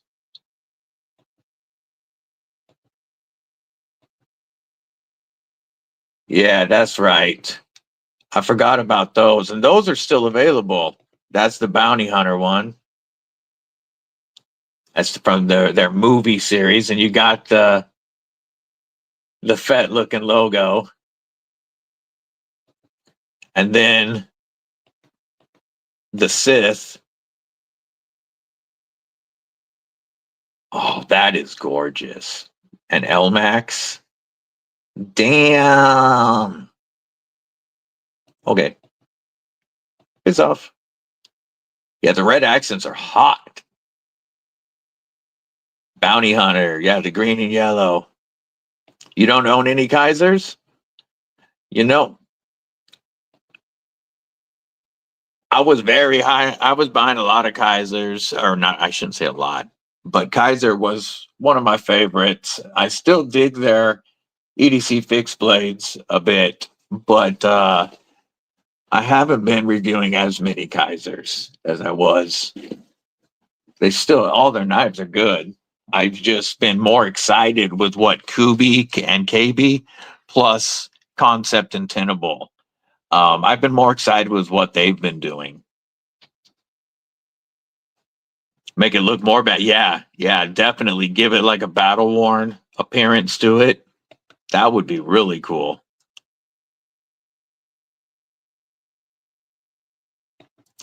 That just screams come to the dark side. Yeah, it does. Yeah, are you still here, Leatherman, or did I piss you off? Because I do have some questions about your knife. We were looking at this earlier. I've got this pulled up actually because we were looking at your stuff on the chat. KB protocol. There are so many KBs I want. I want the stroller. I got to review that, and that is such a nice knife. Kaiser ruined it for so many people with the Million Militas. That's why I can't do the new era. You know, the Munko and Styles design, I think it looks better than the Militas. However, I can't stand that handle design anymore. I just don't like the looks of it anymore. I'm Militat out. So the era doesn't appeal to me now. Just guys, I got a Kaiser Spot, not a super slicer. I have not checked out the Spot. You know, it is what it is, Nick. If I'm going to keep you guys actually, popping onto lives and watching videos, it's only going to be because I tell the truth about what I think.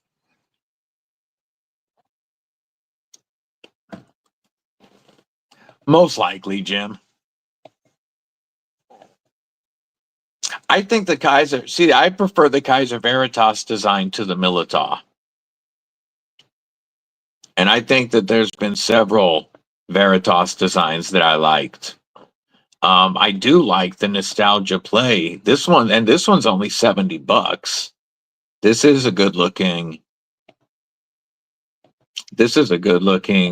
Veritas right here.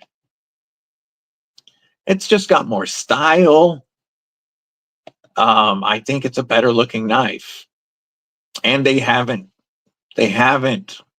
just tired me out on this one yet. But this old controller look, I called it Nintendo earlier, but it just looks really cool. I dig it. I like everything about this better to me than the Militas.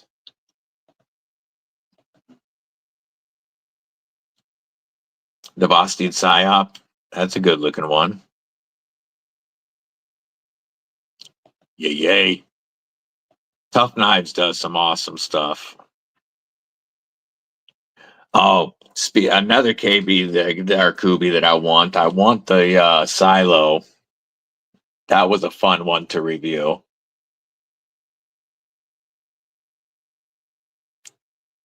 And I liked it just better than the Concept Cybin, even though that's a dope knife. Did anybody score anything cool from Prime Day? There's always so many. Yeah, the Kubi Ruckus. Oh yeah. Any news on the new PSYOP yet? I haven't heard yet. When? Are you talking about the White Mountain Knives? Bastide PSYOP. I think it was White Mountain Knives that was doing the custom PSYOP. Yeah, exclusive PSYOP. Let me pull it up. Do you mean this one? Go Inception mode for a second. Right here. The micarta and copper PVD LMAX.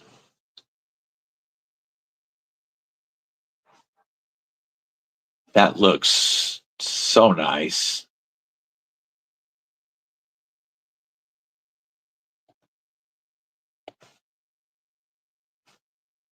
Oh, and a new knife in the PSYOP family. Ooh.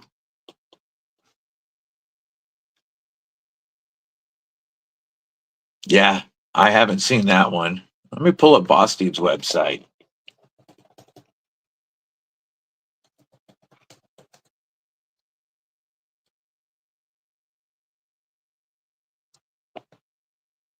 See if they've got anything.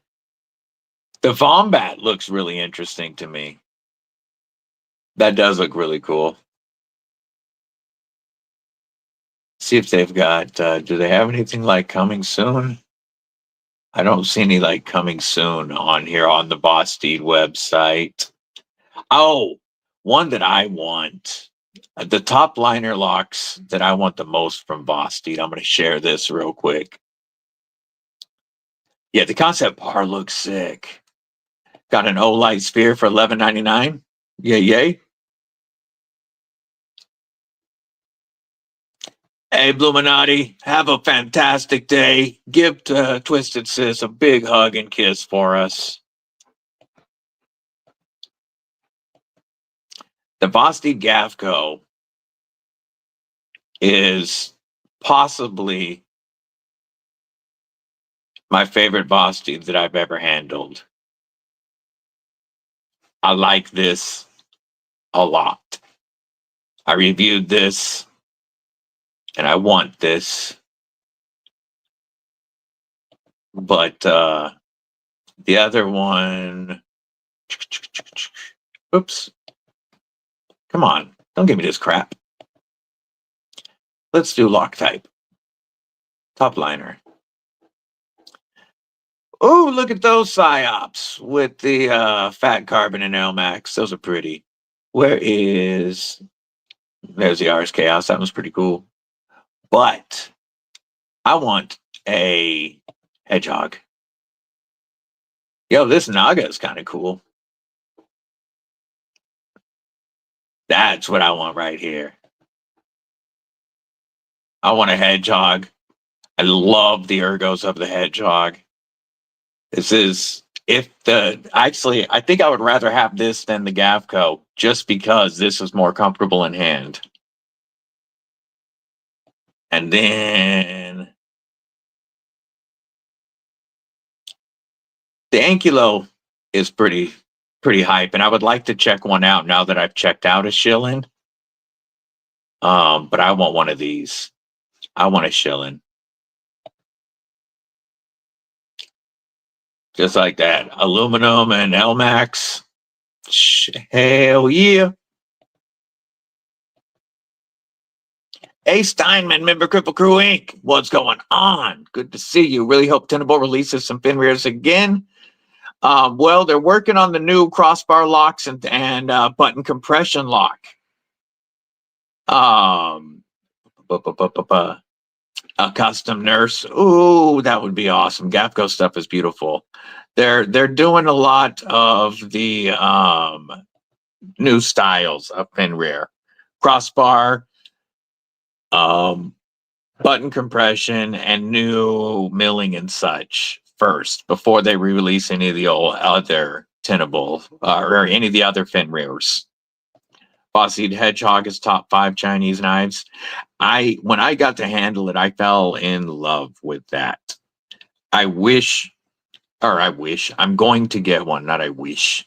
I'm going to get one. I reviewed it, and I had several Vosti top liner locks in at the same time, and I have reviewed more since. And the Hedgehog, I would rather have that than the Gavco, just because the ergos are amazing. Amazing.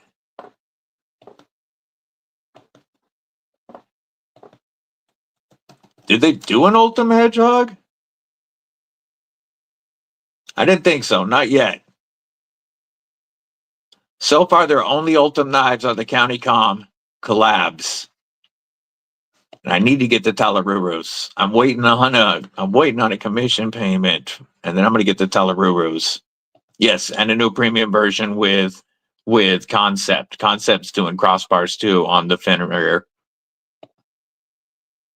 Yeah, we're gonna get new locks on both the Concept and Tenable fin rears. Hey, have a killer day, Brando. Let's see what your channel's at before you go. And then I'll drop your link one more again. Up to 181, folks. Let me drop Brando's link real quick. And come on. Your Talaroo is supposed to be here Monday? Hell yeah. Here we go. There's Brando's channel if you want to give him a follow. Yeah, the 8020 XL looks so crazy. I do need an 8020. It's my top production grail. The XL, it's not like on my grail list. I mean, they're not even in production yet, but I do need to see one. Need to see one. Roger Gareth. It's so crazy, so big. See, Matt, I'm exactly the opposite with you. I'm glad that the Fenrir doesn't have a flipper. Yeah, his custom nurses are gorgeous. Later, Soul 7, have a killer day, my man.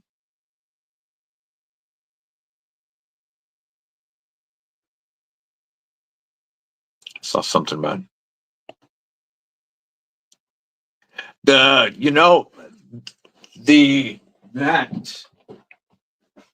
Let me grab right here. The mini sheepdog button lock just has the blade hole, no flipper tab. This was my first little big knife. My first reverse flick. Boop. And my first Kaiser. This one's got some history with me. And it is such a phenomenal ergonomic worker. But I do think the Hedgehog is more comfortable because of the width through here.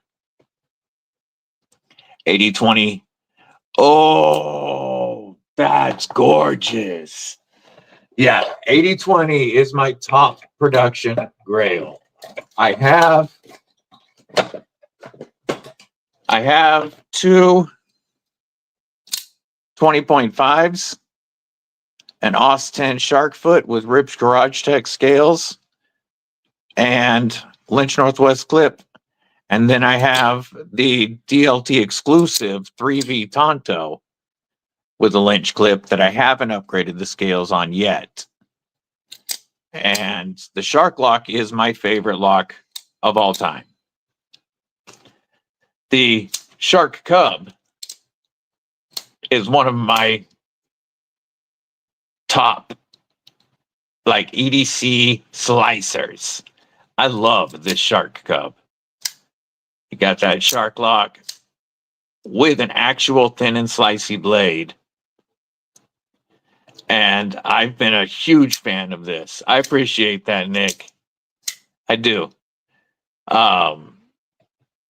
This one, I love the smoked Ultim. It's the only smoked Ultim in my collection. I have 20 Ultim knives, but only this one is smoked. I do want to get the other versions. I want a stealth mode Shark Cub, but I would love to find the Shark Foot smoked Ultim that I wasn't able to get. And then I need a nano shark, but the 8020 is my top production grail. David V, member Kripple Krew Inc. What's going on? Yes, no, it can't have the flipper on the mini sheepdog or it kills the ergos. 7 80 20.5s for B Shady, 5 or Aus 10, 2 or 3V, and a slicer cub tie. Oh, nice. Rock Scale started making MG 8020 scales. Of course, after you put in an OG order, of course. Of course. I do have to say, though, showing all those shark foots, or shark locks, that so far, the Flytanium Arcade Light is 2025's best budget knife of the year. Easily. Easily. Full shark lock experience, made in Taiwan, just like my 80 20.5s. Thinner and sliceier than an 80-20.5. Better ergos for a lot of folks. And all the customization options. Yeah, this is 2025's best budget knife. 2 8010s, an 8015, two 20.5s, and a 3V20. Damn, nice. Yeah, I have one 8015. It is such a fantastic lock. I wish they would put out more scorpion lock knives. Really wish they would do more scorpion locks. Love the looks of the Stealth Shark Cub, but no thumb studs is a deal breaker for me. Don't do well with holes. I do understand that, A. Steinman. I have a lot of nerve damage in my fingers. And sometimes, especially smaller knives, blade holes are tough for me. But yeah, this is one of the best locks ever. Only second to the Shark Lock. FM1. Yeah, that's one I haven't reviewed yet. I really need to. Just pick those up. The Arcade Light. Arcade Light's been in your pocket almost every day since you got it. You have two 80-20 and just ordered a D2 20.5. Hell yes. Yeah, I need an 80-10 now. I appreciate you, Kane Miranda. That definitely helps the channel. And here's one thing that I want to say while we are PM2 Crew card to carry today. Ooh, while we're live, I do want to say something about affiliate links real quick. I know I have a lot of them, but it's not because I'm trying to force anybody to use my codes. I want there to be a whole list of discounts that you guys can take advantage of in one spot. But here's the thing. Yes, it really helps me. So I do care because it helps me when you use my links. But what really matters to me is that you just use somebody's link. Any knife reviewer. And my reasoning for that is twofold. One, I want you guys to save money on anything you buy, whether it's my code or, if there's places I don't have codes for, I have no problem listing other people's codes, or just use somebody else's code for anything anyway. Save yourself money. But here's the big reason why I really hope you guys use somebody's link, anybody's, is because when you use those links, it lets the knife companies know that sending product to channels for reviews is worth it as a form of marketing. So it helps every channel in the long run. Every channel in the long run. If you use somebody's link. Yes. Yeah, it's cool if you use mine. I hope you guys do. That's cool. Even the ones that I don't make anything from, I don't care. I have those links so that you can save money and so that they'll keep sending stuff to us.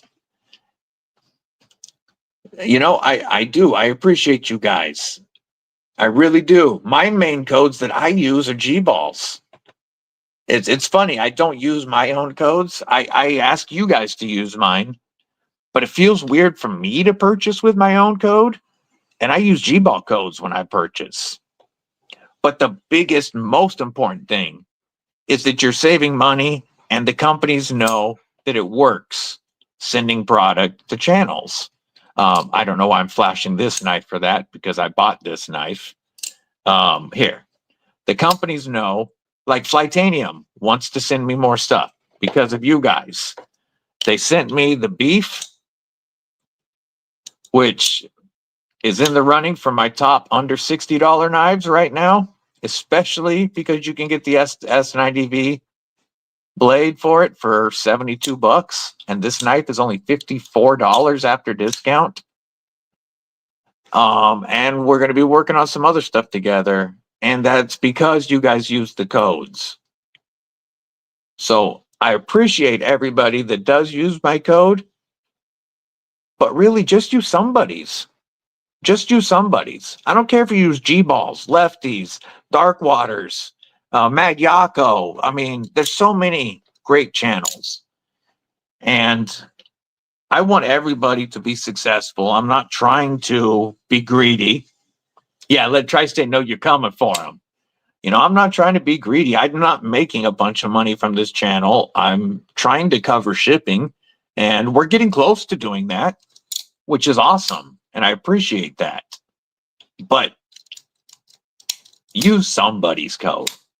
Yeah, all mine are always easily listed for you guys to find. I've got my beacons list as well, and I'm going to break that up a little easier. I want to list like knife retailers as one, and the individual knife and product and like multi-tool companies separate, just to make it easier to go in and find. And I might start a list of just like daily links where if I show a knife that day, I'll drop the link in there just so it's easy to find. But sure, I want my links used, but I don't care whose you use. Got your dot on his forehead. Today's carries a ZT393 glow carbon fiber Hinderer design, spider code Delica 4, yay, CRKT Tonto neck knife, and a tiny Flytanium flashlight. Nice carry, Steinman. Digging it. I appreciate you, Nick. I really do. Because that's what I think of it as. As for me, this is what helps my mentals. Is hanging out with the Kripple Krew. Spending time and bullshitting. Whether we're talking knives or whether we're talking what strain you puffing on for the day or anything else, whether we're running away, Leatherman fan accounts. I just have fun hanging out with you guys. If you guys have Discord, jump on G-Baller's new Discord. I have Discord and I've yet to try to do anything at all with it. I need to figure out what it's all about. I should probably do it by joining G-Balls and TKE's Discords. Maybe eventually will work. I know I want to eventually do one for the crew, just another place for the crew to bullshit, but I really need to learn about Discord first. Matriarch 2, yep, as usual, got that Ripper and the Vosteed Porcupine. That was an awesome donation by BNA to the 2K. Shout out BNA for that Vosteed Porcupine that Jesse's rocking. RMJ Tactical Snuggles Warhammer and S7 Steel. Oh, we're going to look that up. RMJ makes some killer shit. Tactical.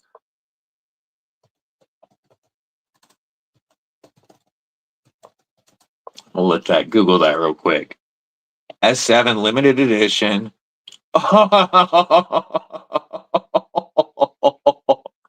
Oh, damn. I'll show you just a second, Nick. Damn. Inception mode. Snuggles edition of the Warhammer. My Warhammer breaching tool. Look at this bad boy. Come on. Hide. Get this out of my way. Look at that milling. I know it's sold out, but you're in my way. Snuggles and Cuddles. I dig them. $700 hammer. Damn. Damn. Yes, you are. Absolutely. That's a skull smasher. You have their tomahawk in the Tahoe. Hell yeah. I'm going to pull up some of their tomahawks real quick. I'm guessing you have one of their tactical tomahawks. Here's the tomahawks that that they have. These are wicked. Inception. Look at these. The Berserker Blackout is beautiful. That is nutty right there. Oh, so sexy. Oh, I like the Dvalin a lot. Compact, concealable, 10 1/4 inches overall. That's not bad at all. Yo, that is sick.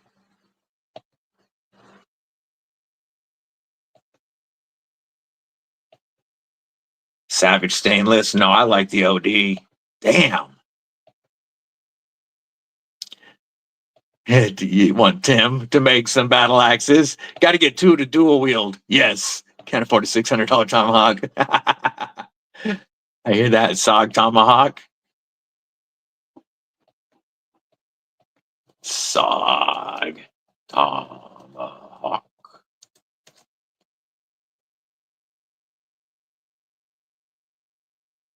There you go.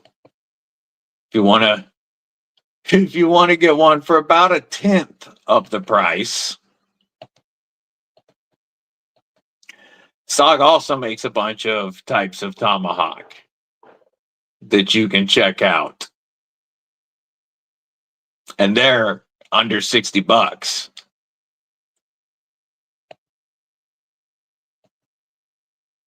You only got to buy them one time. Spyderco tomahawk.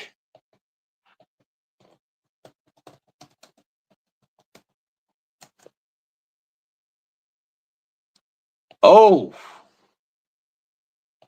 show that too. Inception mode. Spyderco Warrior Hawk. D2. Oh, $412 right here. That is crazy. 13 inches overall length. It does not say on here which factory, but at that price, I'm going to guess that's Golden, Colorado.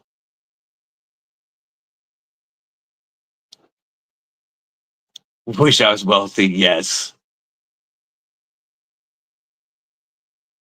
S-Twing if you're on a budget.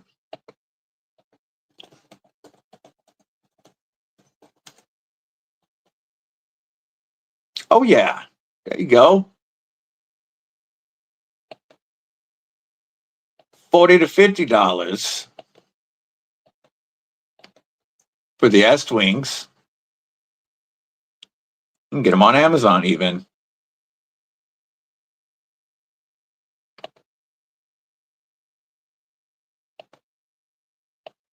Oops. Close. There we go. $50.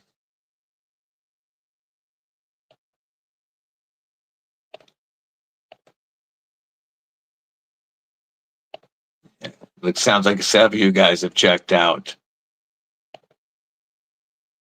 Cooler one with a polished head and hammer. Oh, that's cool.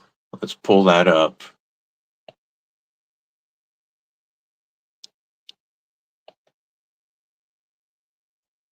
Oh, okay. I'm going to share this screen.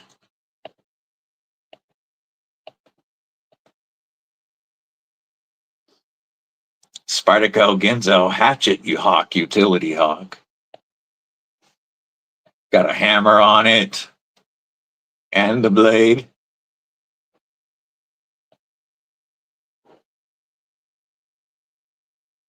I dig it.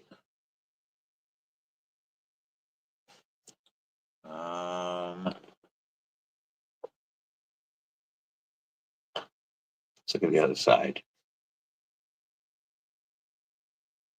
It doesn't, I can't see which factory it's from.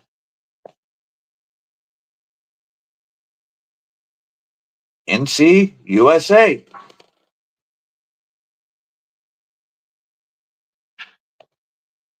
Made in the United States. Thought about getting a Condor. Swamp Rat made S7. Take it easy, Ron Dobbins. Always good to see you, homie. Much love and have a great day. Awesome weekend. Buy two, save twice as much. I'm guessing it's because it's made in North Carolina is the biggest reason. I don't think they make a lot of them out of that spot. Yeah. That's part of it too. Oh, and Nick, to answer your question, today's pockets were the Tack Knives Goliath, the Evil Homie BDB's favorite automatic knife to carry. You know, I never would carry this outside of the house. You know, I don't violate local knife regulations, but Evil Homie BDB carries the crap out of that. I had the Glideman CP. Really hoping some folks reach out to Glideman and say they'd love to see a DBD edition of the Glideman. I had our homie Johan Jordan's Artisan Clio. Such a beautiful fifth pocket knife. Of my premium, this is my favorite premium fifth pocket knife. Mine's perfect, J1 Doobie. No issues with mine on the Goliath. I know some folks had the screw back out, but no issues on mine. I didn't even Loctite mine yet.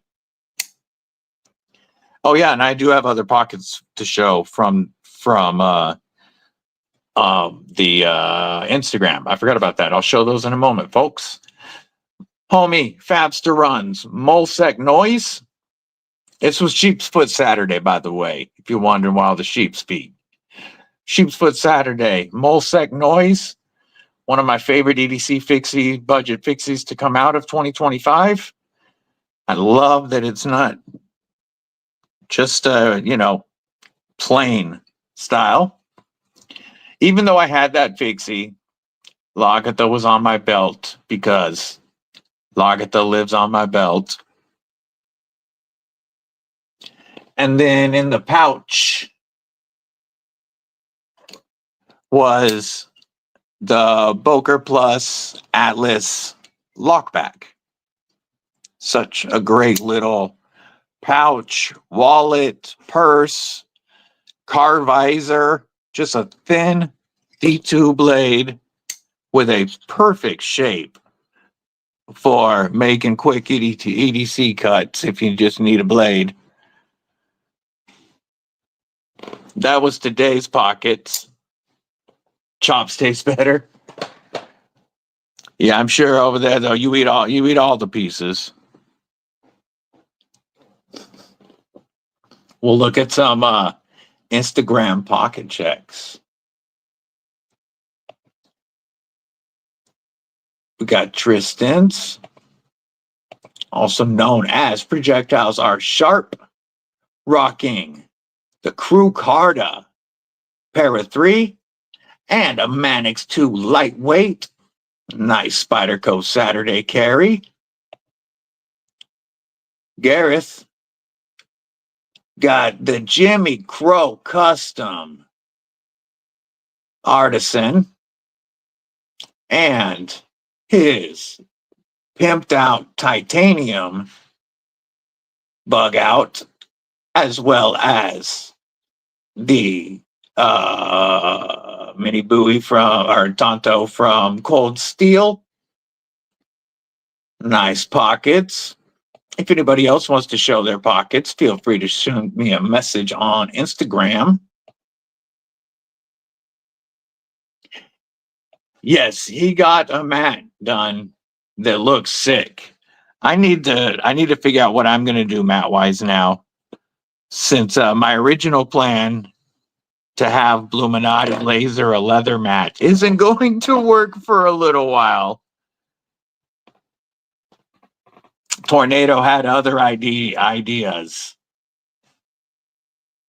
So I still got to figure out what I'm going to do for my mat.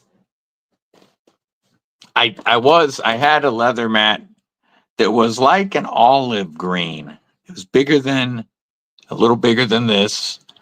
And I was going to do him in the middle with Kripple Krew and EDCwithDBD. And then on the side over here, was going to have something for when I did verticals. But that laser ain't going to work for a while.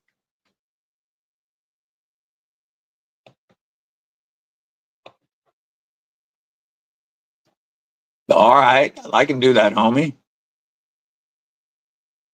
Yes, yeah, Mother Nature laughs, exactly. KC just got a nice wooden board. Yeah. Yeah, I want something different for a couple of reasons.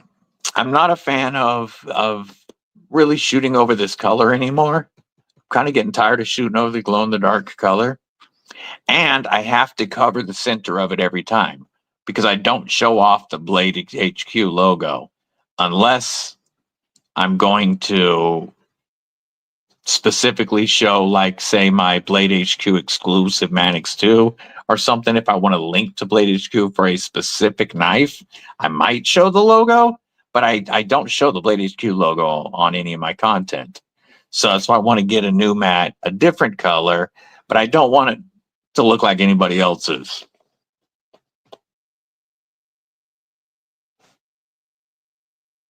I don't want to look like I'm copying anyone either.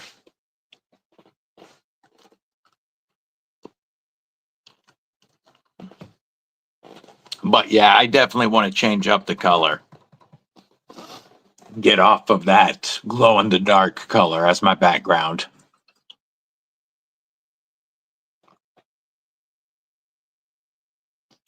G-Ball's current setup looks fantastic.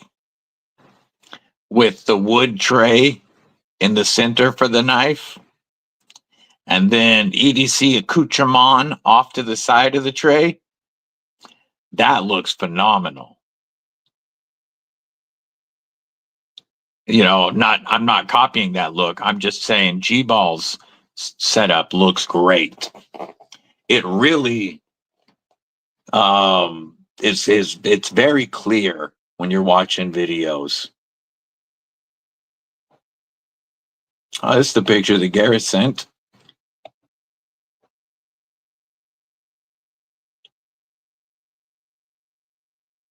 You want custom pancake 2-piece? Not a taco single piece?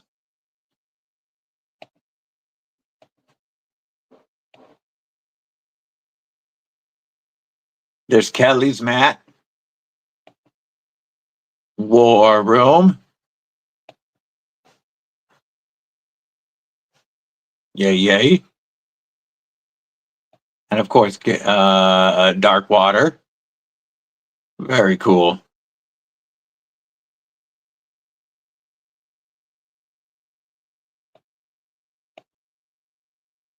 Those look good, Gareth.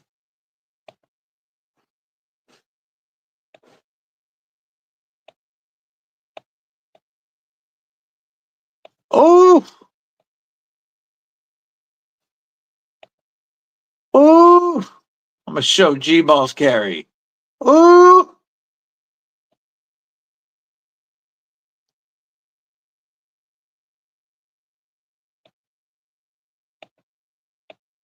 Look at this. Got a quiet carry fixie.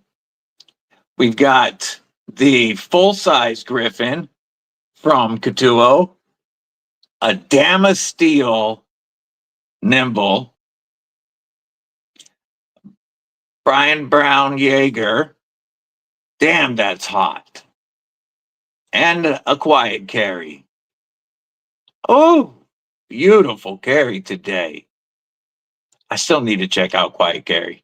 They've got several nice models I would like to check out, but damn, look at those two right here. Ah,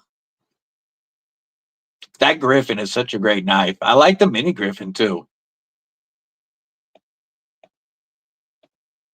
Them pockets is stacked.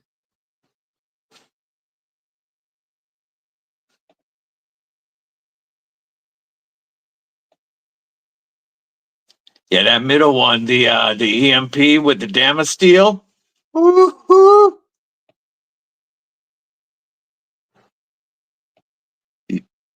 Yeah, gotcha. Designing some knife stands that would be good for folks who use a Dutch angle cam view. That would be cool. Yeah, both of those quiet carries, the fixie and the folder.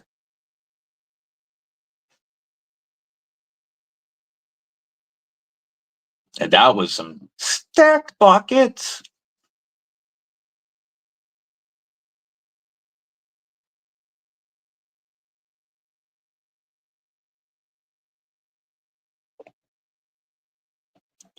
I'm going to check if Brando got any more real quick. All right, close that down. And that's the full dress Thor Damasteel relative. Oh, relative. I said nimble. I did say nimble with the Mokomi clip. Oh, yeah.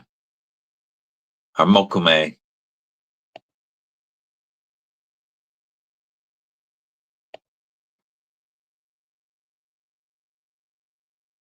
We got, oh, that's a good looking stand from Jim. We will share that right quick. That's cool. Take it easy, JH. Try to stay cool out there. Have a phenomenal rest of your weekend. Don't forget, G-Ball goes live tonight. We got Loot live in just a little bit. And then we got like Barbie tomorrow. We got Aries EDC tomorrow night. Hopefully catch you on some of the other lives. Yeah, that would be cool for some pictures.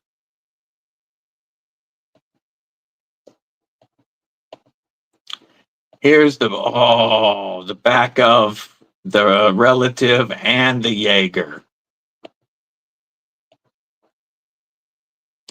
Look at that Mokume clip.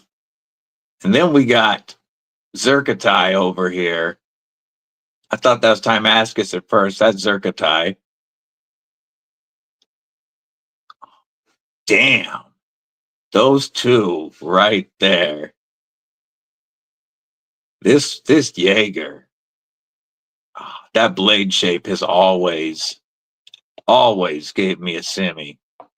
Sometimes full chub.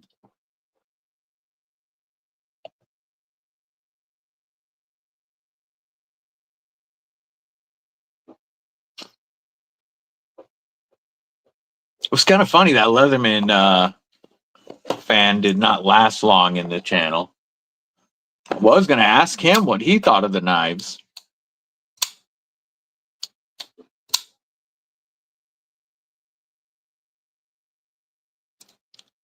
Yeah, full Zerk kit.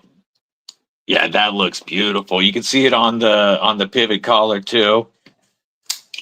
Zerkatai just has a much cooler look to me than regular Timascus. That the oil slicks that go through it. It's like Timascus, but with oil slicks running through. Matter of fact, let me show that one again.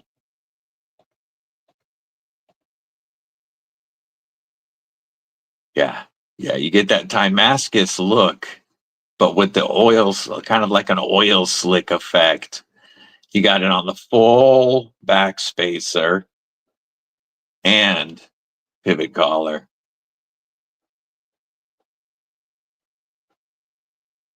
I think the Mokume looks cooler than Timascus also.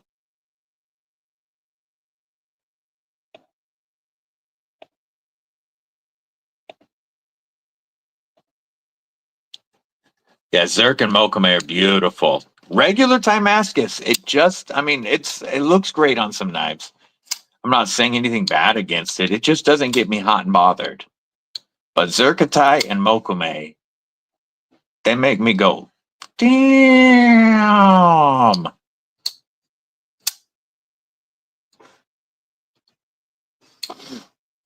Man, I was talking to KC. I told him I really hope he does more Ultim. Because so far, this one out of the Benchmade case.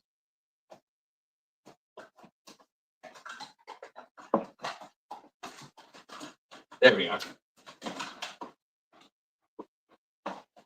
So far, my only two Tempest knives are the Dust Devil by Kubi and the Microjet. My only Tempest knife designs are both in Ultim. And if he does any more, I'm going to have to get in on that.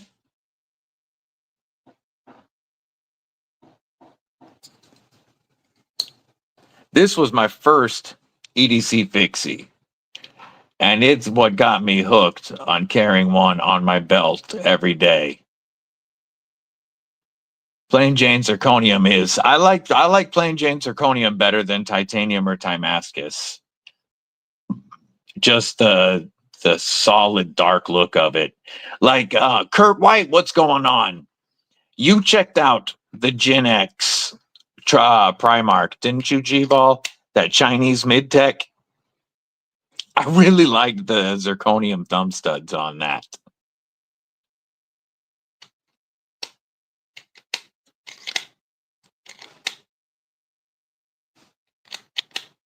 First one was the Pinion, right?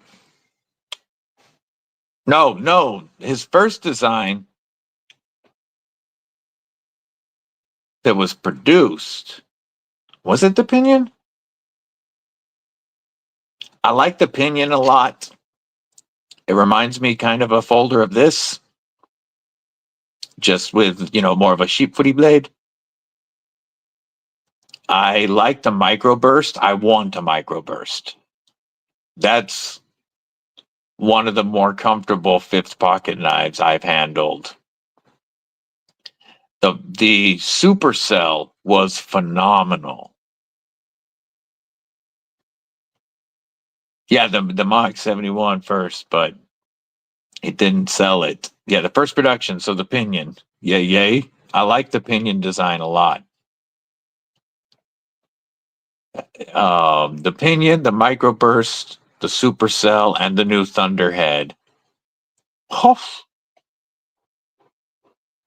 The SR 71 Blackbird edition that's coming out of the Mach 71 or whatever he's going to call it right now is going to be pretty dope. I like the black and red version. But the concept Thunderhead, I'm signed up for the pass around on that, and I'll have that to review soon. Yeah, the Pinion is kind of looks almost like a folding version of this, but with that more sheep footy blade to it. I like that a lot. Oh, I forgot the downdraft. Okay, I take it back. The downdraft is my top design that he's ever done. The 80s camo downdraft that I got to review. One of my favorite knives I reviewed this year, period. Can't believe I forgot the downdraft. That is my favorite of his designs. Eagle Scout EDC. What's going on, homie? How are you?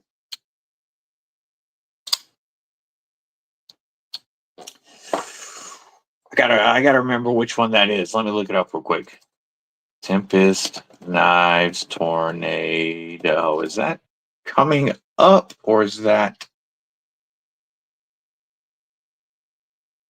Yeah, Tornado's coming. That's right. I was gonna say I don't think he's made that. Yeah, those are going to be cool. He's got several designs that he's working on, and I forget which is which sometimes. because the pass around, I do get to see some of these designs early, and I forget which one's which. But yes, they all look cool. That's coming. Ashley has a brand new one-off blade show Tempest that's never been carried. That's awesome. How did she like, or did she go with you, or did you pick it up for her? I hope you're feeling better, homie.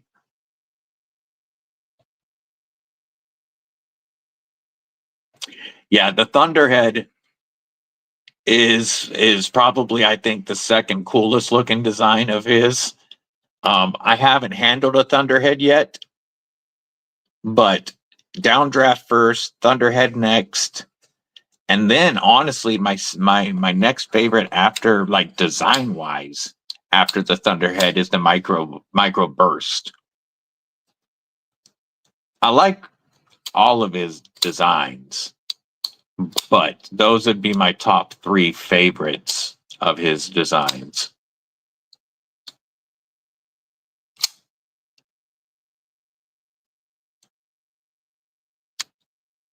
She came with you last year. Okay, I do remember seeing her on last year's videos at Blade Show. That's right, you didn't go this year. Duh. Yeah, I'd like to see her opinion. I mean, her one-off.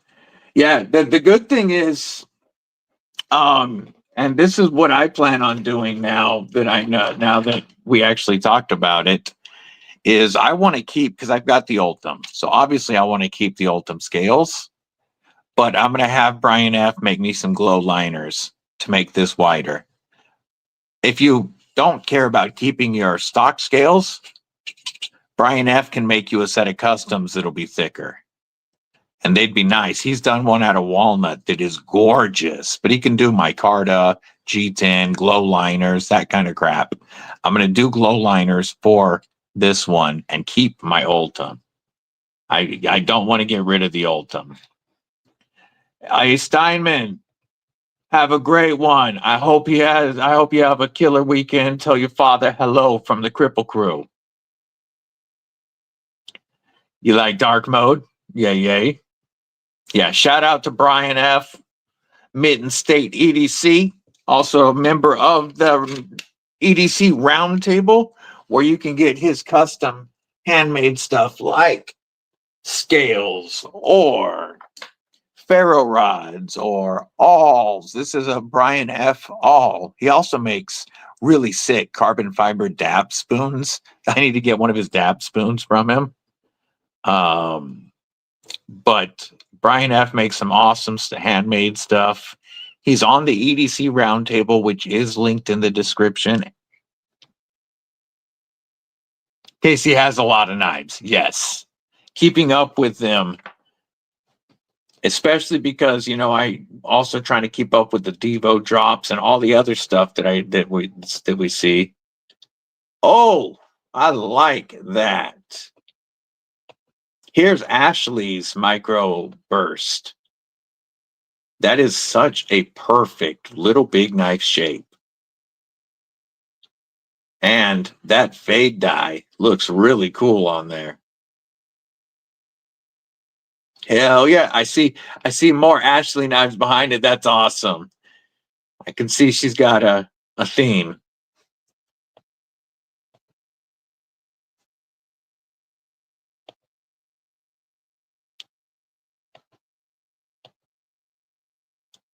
Yeah, burlap with glow.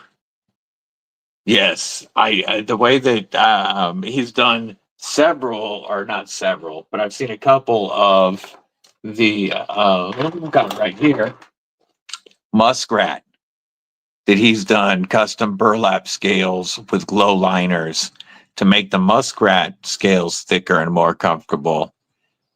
And this is another one that I may keep the micarta scales, but no matter what, I want to go thicker with his glow liners, and I might just have him do micarta scales too. Later, folk. Have a killer day, my homie.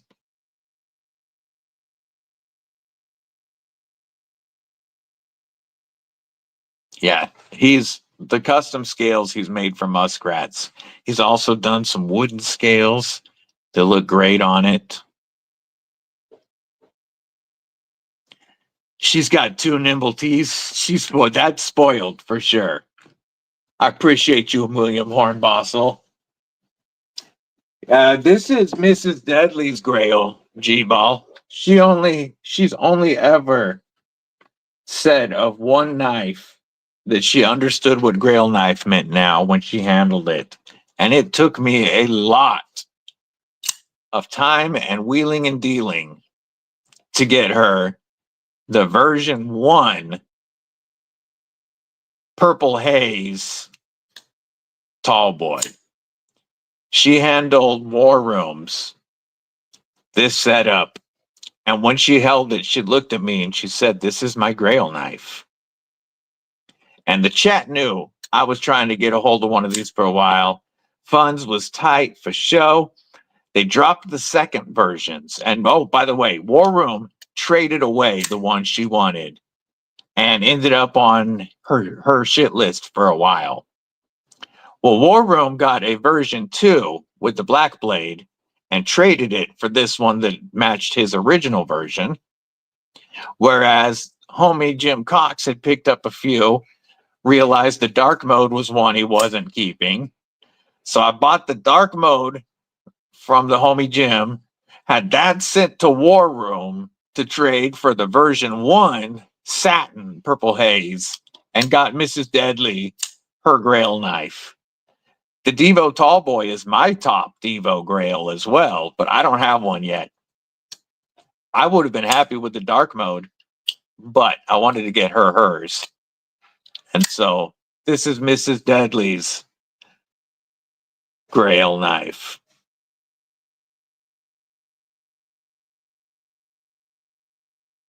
Such a good knife. The tall boy is phenomenal. Small boys are going to be cool. Yes, I know. The purple nurple small boy, when she sees it, she's going to want it. Absolutely, Dana. Absolutely. People in the chat, especially Lou, always giving me crap if Mrs. Deadly popped on the lives. Like today she's working, but if she popped in the lives, Lou would hit her up. "Hey, did Deeves get you your Grail knife yet?" And it took me a bit, but I got it for her.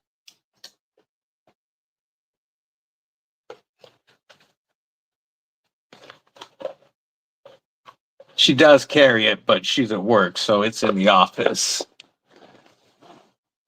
Oh. Yeah, I'll still get me a tall boy.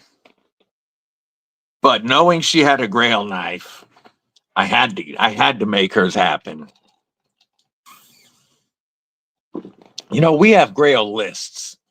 We're always happy when we can check one off. I finally got it about a month and a half ago, homie. And she's wanted it since we met at War Room last September. We met up with War Room when he was still driving truck.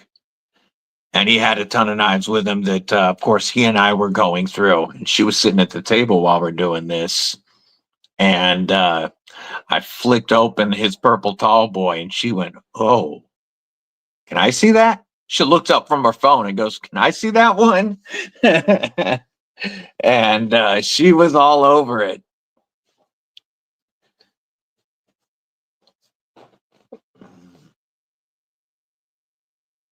So she finally got it just over a month ago.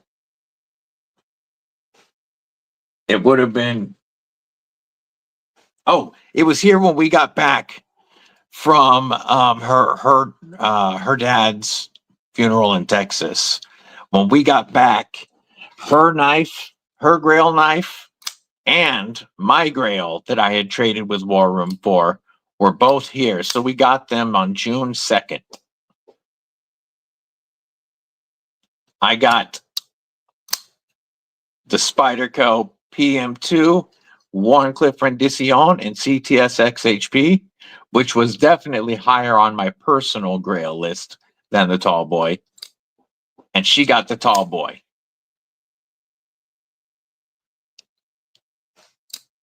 Yes. Now I need to get a Tonto. And then after that, I'll eventually have to get the Emerson so that I can have all 4 blade shapes. But the Tonto is my next PM2 Grail.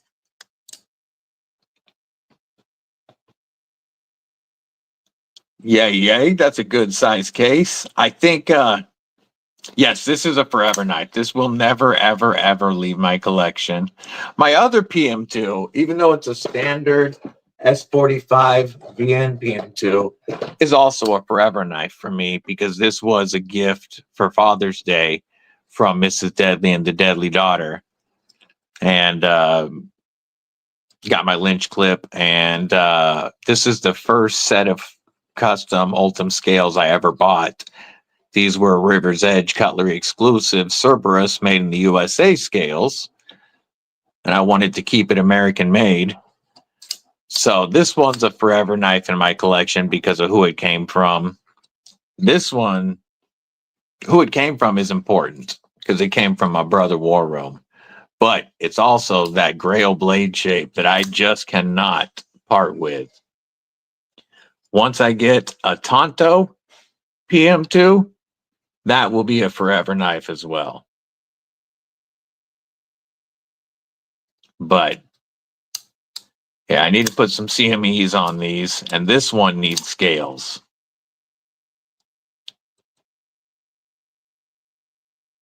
Yeah, this was a killer gift.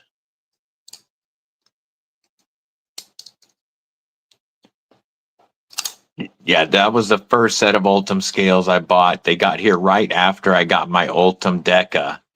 So they were the second set. This was the second Ultim knife I had in the collection. And I've been hooked ever since. Like I said, I'm up to 20. I had 21. When I traded for this one with Kelly, I also got the Ultim Pyrite Alt. But that was number 21. But my brother Mud was over, and he's been wanting a Warncliffe for quite a while. And he's wanted to have an Ultim knife in the collection. He was there, we were talking, we were smoking, and he said, one day I'm going to have an Ultim knife in the collection. And I pulled that one out and gave it to him because he just said the same thing about a Warney the other day. So I have 20 now.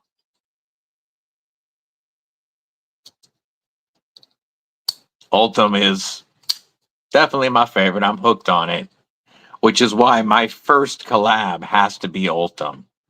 Whether it ends up being Pickled Steel or FerraMonster first, we'll see. But it's going to be Ultim first. Don't forget, folks, it would really help me out if you just shot FerraMonster one message on Instagram. I'm not saying flood them. I'm not asking you to spend time. Just shoot them a message on Instagram or tag one of their, comment on one of their posts that you'd like to see DBD collabs on the Glideman.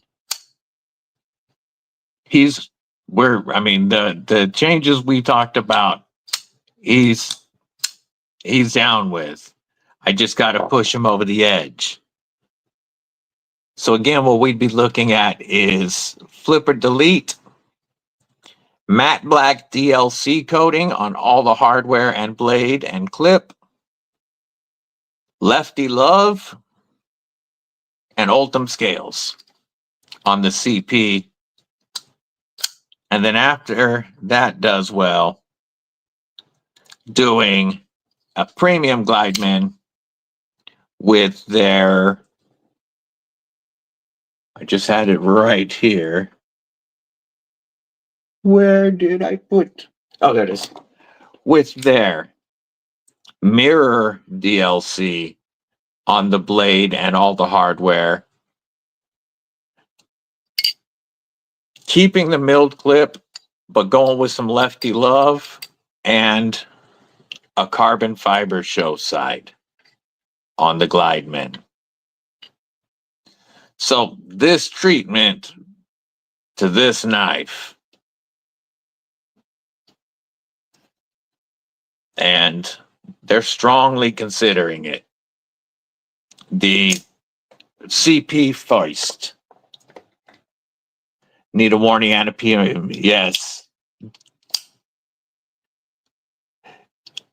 Yeah, I know that the Emerson blade is absolutely not my favorite. I hate the looks of it. But after I get the Tonto in the collection, I'll have to add it just as a fourth blade shape to complete the I mean, I know the shape is great for what it's intended for. That one with the wave, that's meant to be a self-defense PM2, and it is way pokier. It's not a slicer like these guys. It is funky AF, but I'll still have to get. Matter of fact, we're gonna show that Spyderco PM2 Emerson Wave.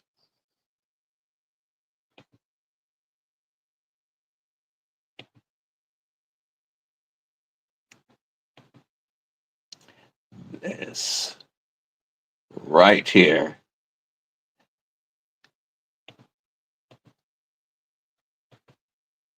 This right here is the ugliest Spyderco PM2 blade shape by far. That's not what I meant to do. There we go. By far. That is just funky.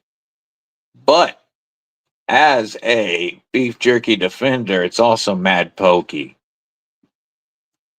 But yeah, that's my least favorite blade shape. Now, this is my second favorite Spyderco blade, or PM2 blade shape right here. Oh, I want so bad. So badly. Had to get the Warnie first. But now I need the Tonto.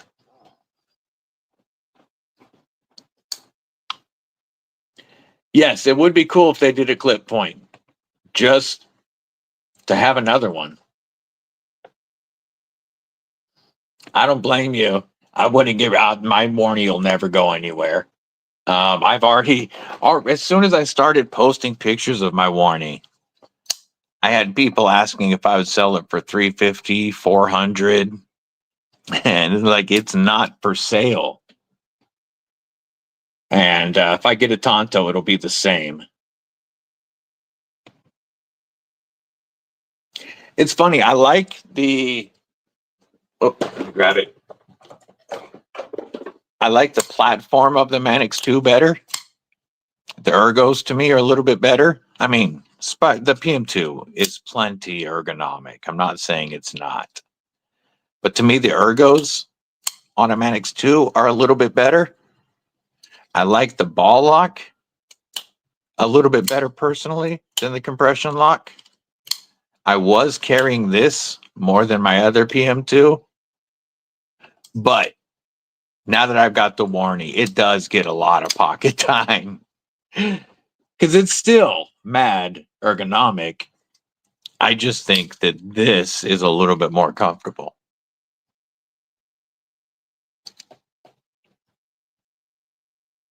I would love to get the 15V before 15V goes away. Para 3 and the Manix 2. You have 3 Manix 2s. Nice.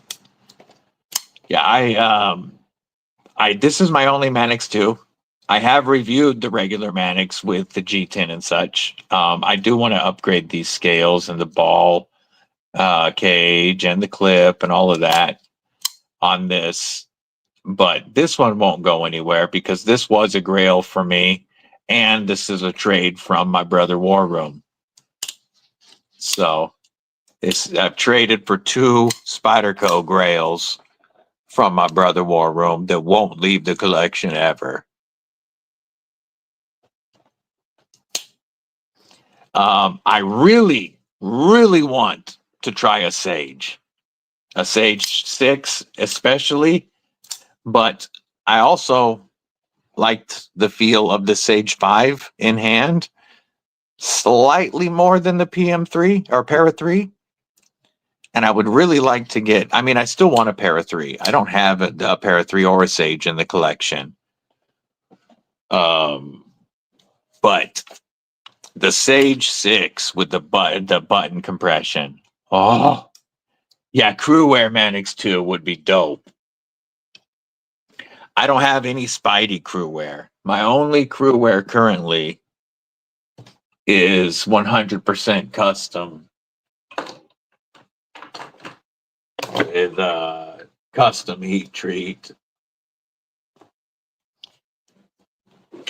This guy right here from Under the Bridge Tool and Scale. This is my only Crewwear at 64.5 HRC.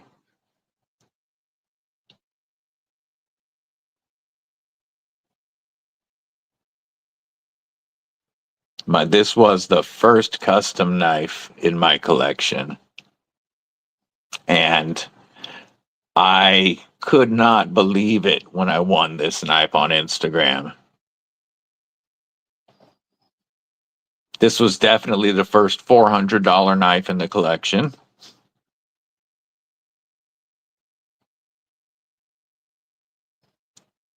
Such a phenomenal knife.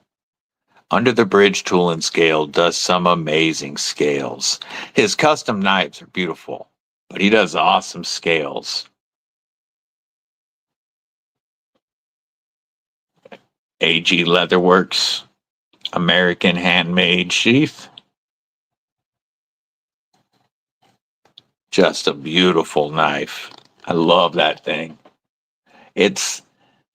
I don't carry it as often as I would like because of the pocket dropper status. This goes in my 357 pocket. And I don't want my 357 rubbing all up against that leather. Plus, it's a little wide in the pocket to be trying to reach past for the cordless hole puncher. If I'm not carrying that in my pocket, if I've got something on the belt or, in a different style holster, then this can go in my right front pocket. But I carry my other fixies more, especially Lagatha, because of the way they carry on the sheath or on the belt. Woohoo! Talk about a grail handful right there. Look at that. CTS XHP Warney Rendition with the DLC and DLC Tonto. Look at that. I love that compound grind. That's a gorgeous pair. This one went to Boston Blade Works. And Kyle put an edge on it. I mean, Mike. I said Kyle. Mike put an edge on it. And it is the sharpest knife in my collection. Like scary, razor sharp. Ginger Fisher. Remember Kripple Krew Week? At a wedding. Hell yeah. Have fun. Have fun with bridesmaids. Like it's even sharper than my custom ground, custom heat treated. I mean, not by a lot. This thing is scary sharp, and it's 9,000ths behind the edge.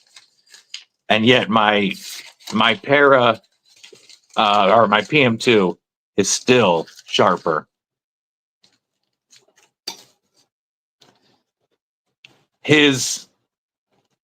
Pants stand. If you ever want to get some professional sharpening done, I can highly recommend Boston Blade Works. I have other knives that will definitely go to him. Yeah, the ultimate EDC laser beam for sure. I mean, that tip is right there for anything you want to do. And that full flat grind is just so screaming sharp. The CTS XHP takes a killer edge. And Boston Blade Works has 3 of these. It's his favorite knife overall. So I just had him sharpen mine the exact same way he did his own. And yeah, it's the sharpest thing in my collection. This let me understand what real sharp could be. And I will definitely send some of my other blades to him in the future when they need sharpening. You know, probably not sending him my 14C, but you know, like M4 or some of the harder blade shapes that I don't want to mess with, some of my Tontos.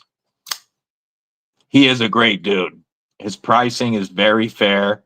His work and turnaround is fast. And the edge is amazing. Good dude. Highly recommend Boston Blade Works. Matter of fact, boom, highly recommend him.